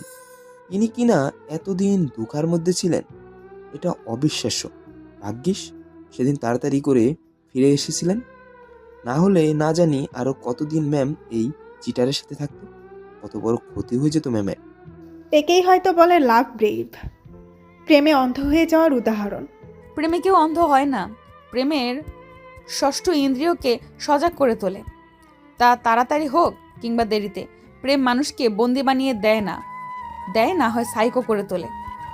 প্রেম শুধু মধুময় প্রেম নয়, প্রেম কখনো কখনো বিষও হতে পারে। গম্ভীর স্বরে বলল মৃধা। মৈথি মজা করে বলল, তোর ক্ষেত্রে প্রেম মধুরূপী বিষ ছিল। মৃধা শুধু মৃদু হাসলো। ভেতর থেকে দীর্ঘশ্বাস বেরিয়ে এলো তার। মৃধার বাড়ির সামনে দাঁড়িয়ে আছে আনভীর। তার উকিল অনেক কাহিনী করে তাকে ছাড়িয়ে এনেছে। এত দৌড়াদৌড়ি করতে করতে তার টাকা প্রায় শেষের দিকে। তার একটা জিনিসও এবারে থেকে নেওয়া হয়নি, তাই নিতে এসেছে। সুযোগ পেলে মৃধার সাথেও দেখা করবে, কিন্তু গার্ডরা তাকে ঢুকতেই দিচ্ছে না। দেখো, আমাকে ভেতরে ঢুকতে দাও। আমাকে যে বাধা দিচ্ছ এটা মৃধা জানলে তোমাদের অবস্থা কিন্তু খারাপ হয়ে যাবে। আনভীরের কথা শুনে দুজনেই হো হো করে হেসে উঠল। তাদের মধ্যে একজন বলে উঠল, মেধা ম্যাম তোর দিকে তাকাবে? এটাও এখানে আশা নিয়ে বসে আছিস? ম্যাম তো তোকে এখন রাস্তার কুকুরের সমানও মনে করে না। মুখ সামলে কথা বলো। কি করবি বল? তোকে মেরে ফেলে দিলেও কেউ দেখতে আসবে না। রাস্তার কুকুরের প্রতিও ম্যামের মমতা জন্মাবে, তোর উপর জীবনেও না। যা তো, আমাদের মাথা নষ্ট করিস না। গার্ড ধাক্কা দিয়ে আনভীরকে সরিয়ে দিল। কয়েক মিনিট পর একজন বিরক্ত নিয়ে বলল, এই যা, নিজের জিনিস নিয়ে তাড়াতাড়ি বিদে হবি। আনভীর এক প্রকার দৌড়ে ভিতরে গেল। ড্রয়িং রুমেই তার লাগেজ সহ আরও তার ব্যবহারিক জিনিস পড়ে আছে। সে সেদিকে ফিরেও তাকালো না। বাড়িটা ডুপ্লেক্স ধরনের, উপরে নিচে অনেকগুলো রুম আছে। বাড়িতে তারা দুজনেই থাকতো। একটা রুমেই তাদের হয়ে যেত, তাও একটা গেস্ট রুম। আর তাদের রুমের পাশে একটা স্টাডি রুম করা হয়েছে। আনভীর প্রথমে তাদের বেডরুমে গেল, তা বাইরে থেকেই তালা দেওয়া। সে উপরে নিচে দৌড়ে মৃধাকে খোঁজার চেষ্টা করলো। কয়েকবার ডাকলো, কিন্তু কোনো সাড়া পেল না। আচমকা একটা রুমের দরজা খোলা পেল সে। ভাবল মৃধা হয়তো এখানেই আছে। খুশি মনে ভেতরে প্রবেশ করলো সে। মৃধা, আমি আর কিছু বলতে পারল না সে। সামনের দৃশ্য দেখে থমকে গেল। সম্পূর্ণ শরীর কেঁপে উঠল তার। সামনের দেয়াল জুড়ে তার ছবি। বিভিন্ন সময়ে সে কোথায় গিয়েছে, কি করেছে, সব। একসময় সে নিজের এবং সেদিনের মেয়েটিরও ছবি দেখতে পেল। টেবিলে কিছু কাগজও পড়েছিল। ছবি এবং কাগজগুলো দেখে তার গলা শুকিয়ে এলো। তাহলে অবশেষে এসেছো? আচানক কণ্ঠস্বরে আনভীরের মেরুদণ্ড বেশ শীতল কিছু নেমে গেল। ভীত দৃষ্টিতে পেছনে ফিরে তাকালো। হ্যাঁ, মৃধা হাসি মুখে দাঁড়িয়ে আছে। তার হাসিটা এখন আনভীরের কাছে অনেক ভয়ঙ্কর লাগছে। তুমি তাহলে সব জানতে? তুমি ভেবেছিলে আমাকে ধোকা দেওয়া এতটাই সহজ? আমি যদি এতই বোকা হতাম তাহলে এত বড় কোম্পানি দাঁড় করাতে পারতাম? ধপ করে মাটিতে বসে পড়ল আনভীর। কম্পনরত কণ্ঠে জানতে চাইল, তুমি যদি সব জানতে তাহলে আমাকে আগেই বলনি কেন? কেন এতদিন অপেক্ষা করেছিলে? আমাকে দেখে সবসময় হেসেছিলে তুমি, তাই না? অবশ্যই। তুমি আমার সাথে এত বড় গেম খেললে, আমি তোমাকে এত সহজে ছেড়ে দিব তা হয় কি করে মিস্টার সুপারস্টার? আমি তো চাইছিলাম তুমি উপরে ওঠো, ফেমাস হও, আমার ক্ষতি করো, তবেই না খেলা জমবে। যে যত তাড়াতাড়ি উপরে ওঠে তাকে উপর থেকে টুপ করে মাটিতে ফেললে তার থেকেও বেশি ব্যথা লাগে। আগেই বলে দিলে খেলার মজা থাকতো বলো? মৃধা এগিয়ে এলো কয়েক পা। আনভীর ভয়ে পিছিয়ে যেতে লাগলো। তোমার সাথে সরাসরি খেলাতে কোনো মজা আসতো না, উপযুক্ত প্রমাণও ছিল না। তোমাকে আমি কৌশলে হারাতে চেয়েছি, যাকে বলে আউট প্লে। তোমার চালেই তোমাকে হারাতে চেয়েছিলাম। তার চোখে মুখে ফুটে ওঠা ভয় থেকে মৃধা হেসে উঠল। আই এম সরি মৃধা, আমাকে শেষ একটা সুযোগ দাও। শেষ। আচমকা তার কথার মাঝে মৃধা আনভীরের চুলে মুঠো করে ধরল। ব্যথায় কুকড়ে উঠল সে। সুযোগ? চোখ মেলে দেখো, এখানে যতটা ছবি আছে ততবার আমি তোমাকে সুযোগ দিয়েছিলাম, ভালোবেসে তোমাকে সুযোগ দিয়েছিলাম, কিন্তু তুই বেইমান কি করলি? আমাকে মারার প্ল্যান করলি। তোর কি একবারও বুক কাঁপলো না? চুল ছেড়ে তাকে লাথি দিল মৃধা। না চাইতেও কান্নায় ভেঙে পড়ল। যত যাই হোক, এই ছেলেটা একসময় সে সত্যিই ভালোবেসেছিল। তার জন্য নিজের সব দিতেও প্রস্তুত ছিল। কিন্তু সে কি করলো? মৈথি এত সময় চুপচাপ দাঁড়িয়েছিল। বোনকে কান্না করতে দেখে এগিয়ে এলো সে। কান্না করিস না মৃধা, এই বেইমান তোর চোখে জলের যোগ্য নয়। বোনের কথা শুনে নিজেকে শক্ত করল মৃধা। ভাঙা স্বরে বলল, আপু, ওকে এখান থেকে নিয়ে যেতে বলো। আমার চোখের সামনে থেকে ওকে দূরে নিয়ে যাও আপু। মৈথি ফোন করে গার্ডদের ডাকলো। তারা এসে আনভীরকে টেনে হিঁচড়ে বাইরে নিয়ে এলো। তার সকল জিনিসপত্র ছুঁড়ে ফেলে গেট লাগিয়ে দিল। মৃধাকে মৈথি নিচে নিয়ে এলো। এসি চালু করে তাকে পানি খেতে দিল। কিছু সময় পর শান্ত হলো মৃধা। মৈথি অনেক ভেবে বলল, এরপর কি করবি? কি আর করব, আবারও কাজে মনোযোগ দেব। আর এখন তো স্বামী সংসার এসবের চিন্তা নেই। এখন আমি শুধু নিজের কথা চিন্তা করব, নিজের ভালো দেখব, কারোর উপর নির্ভরশীল হব না। আমি মেয়ে, আমি নিজের জন্য যথেষ্ট।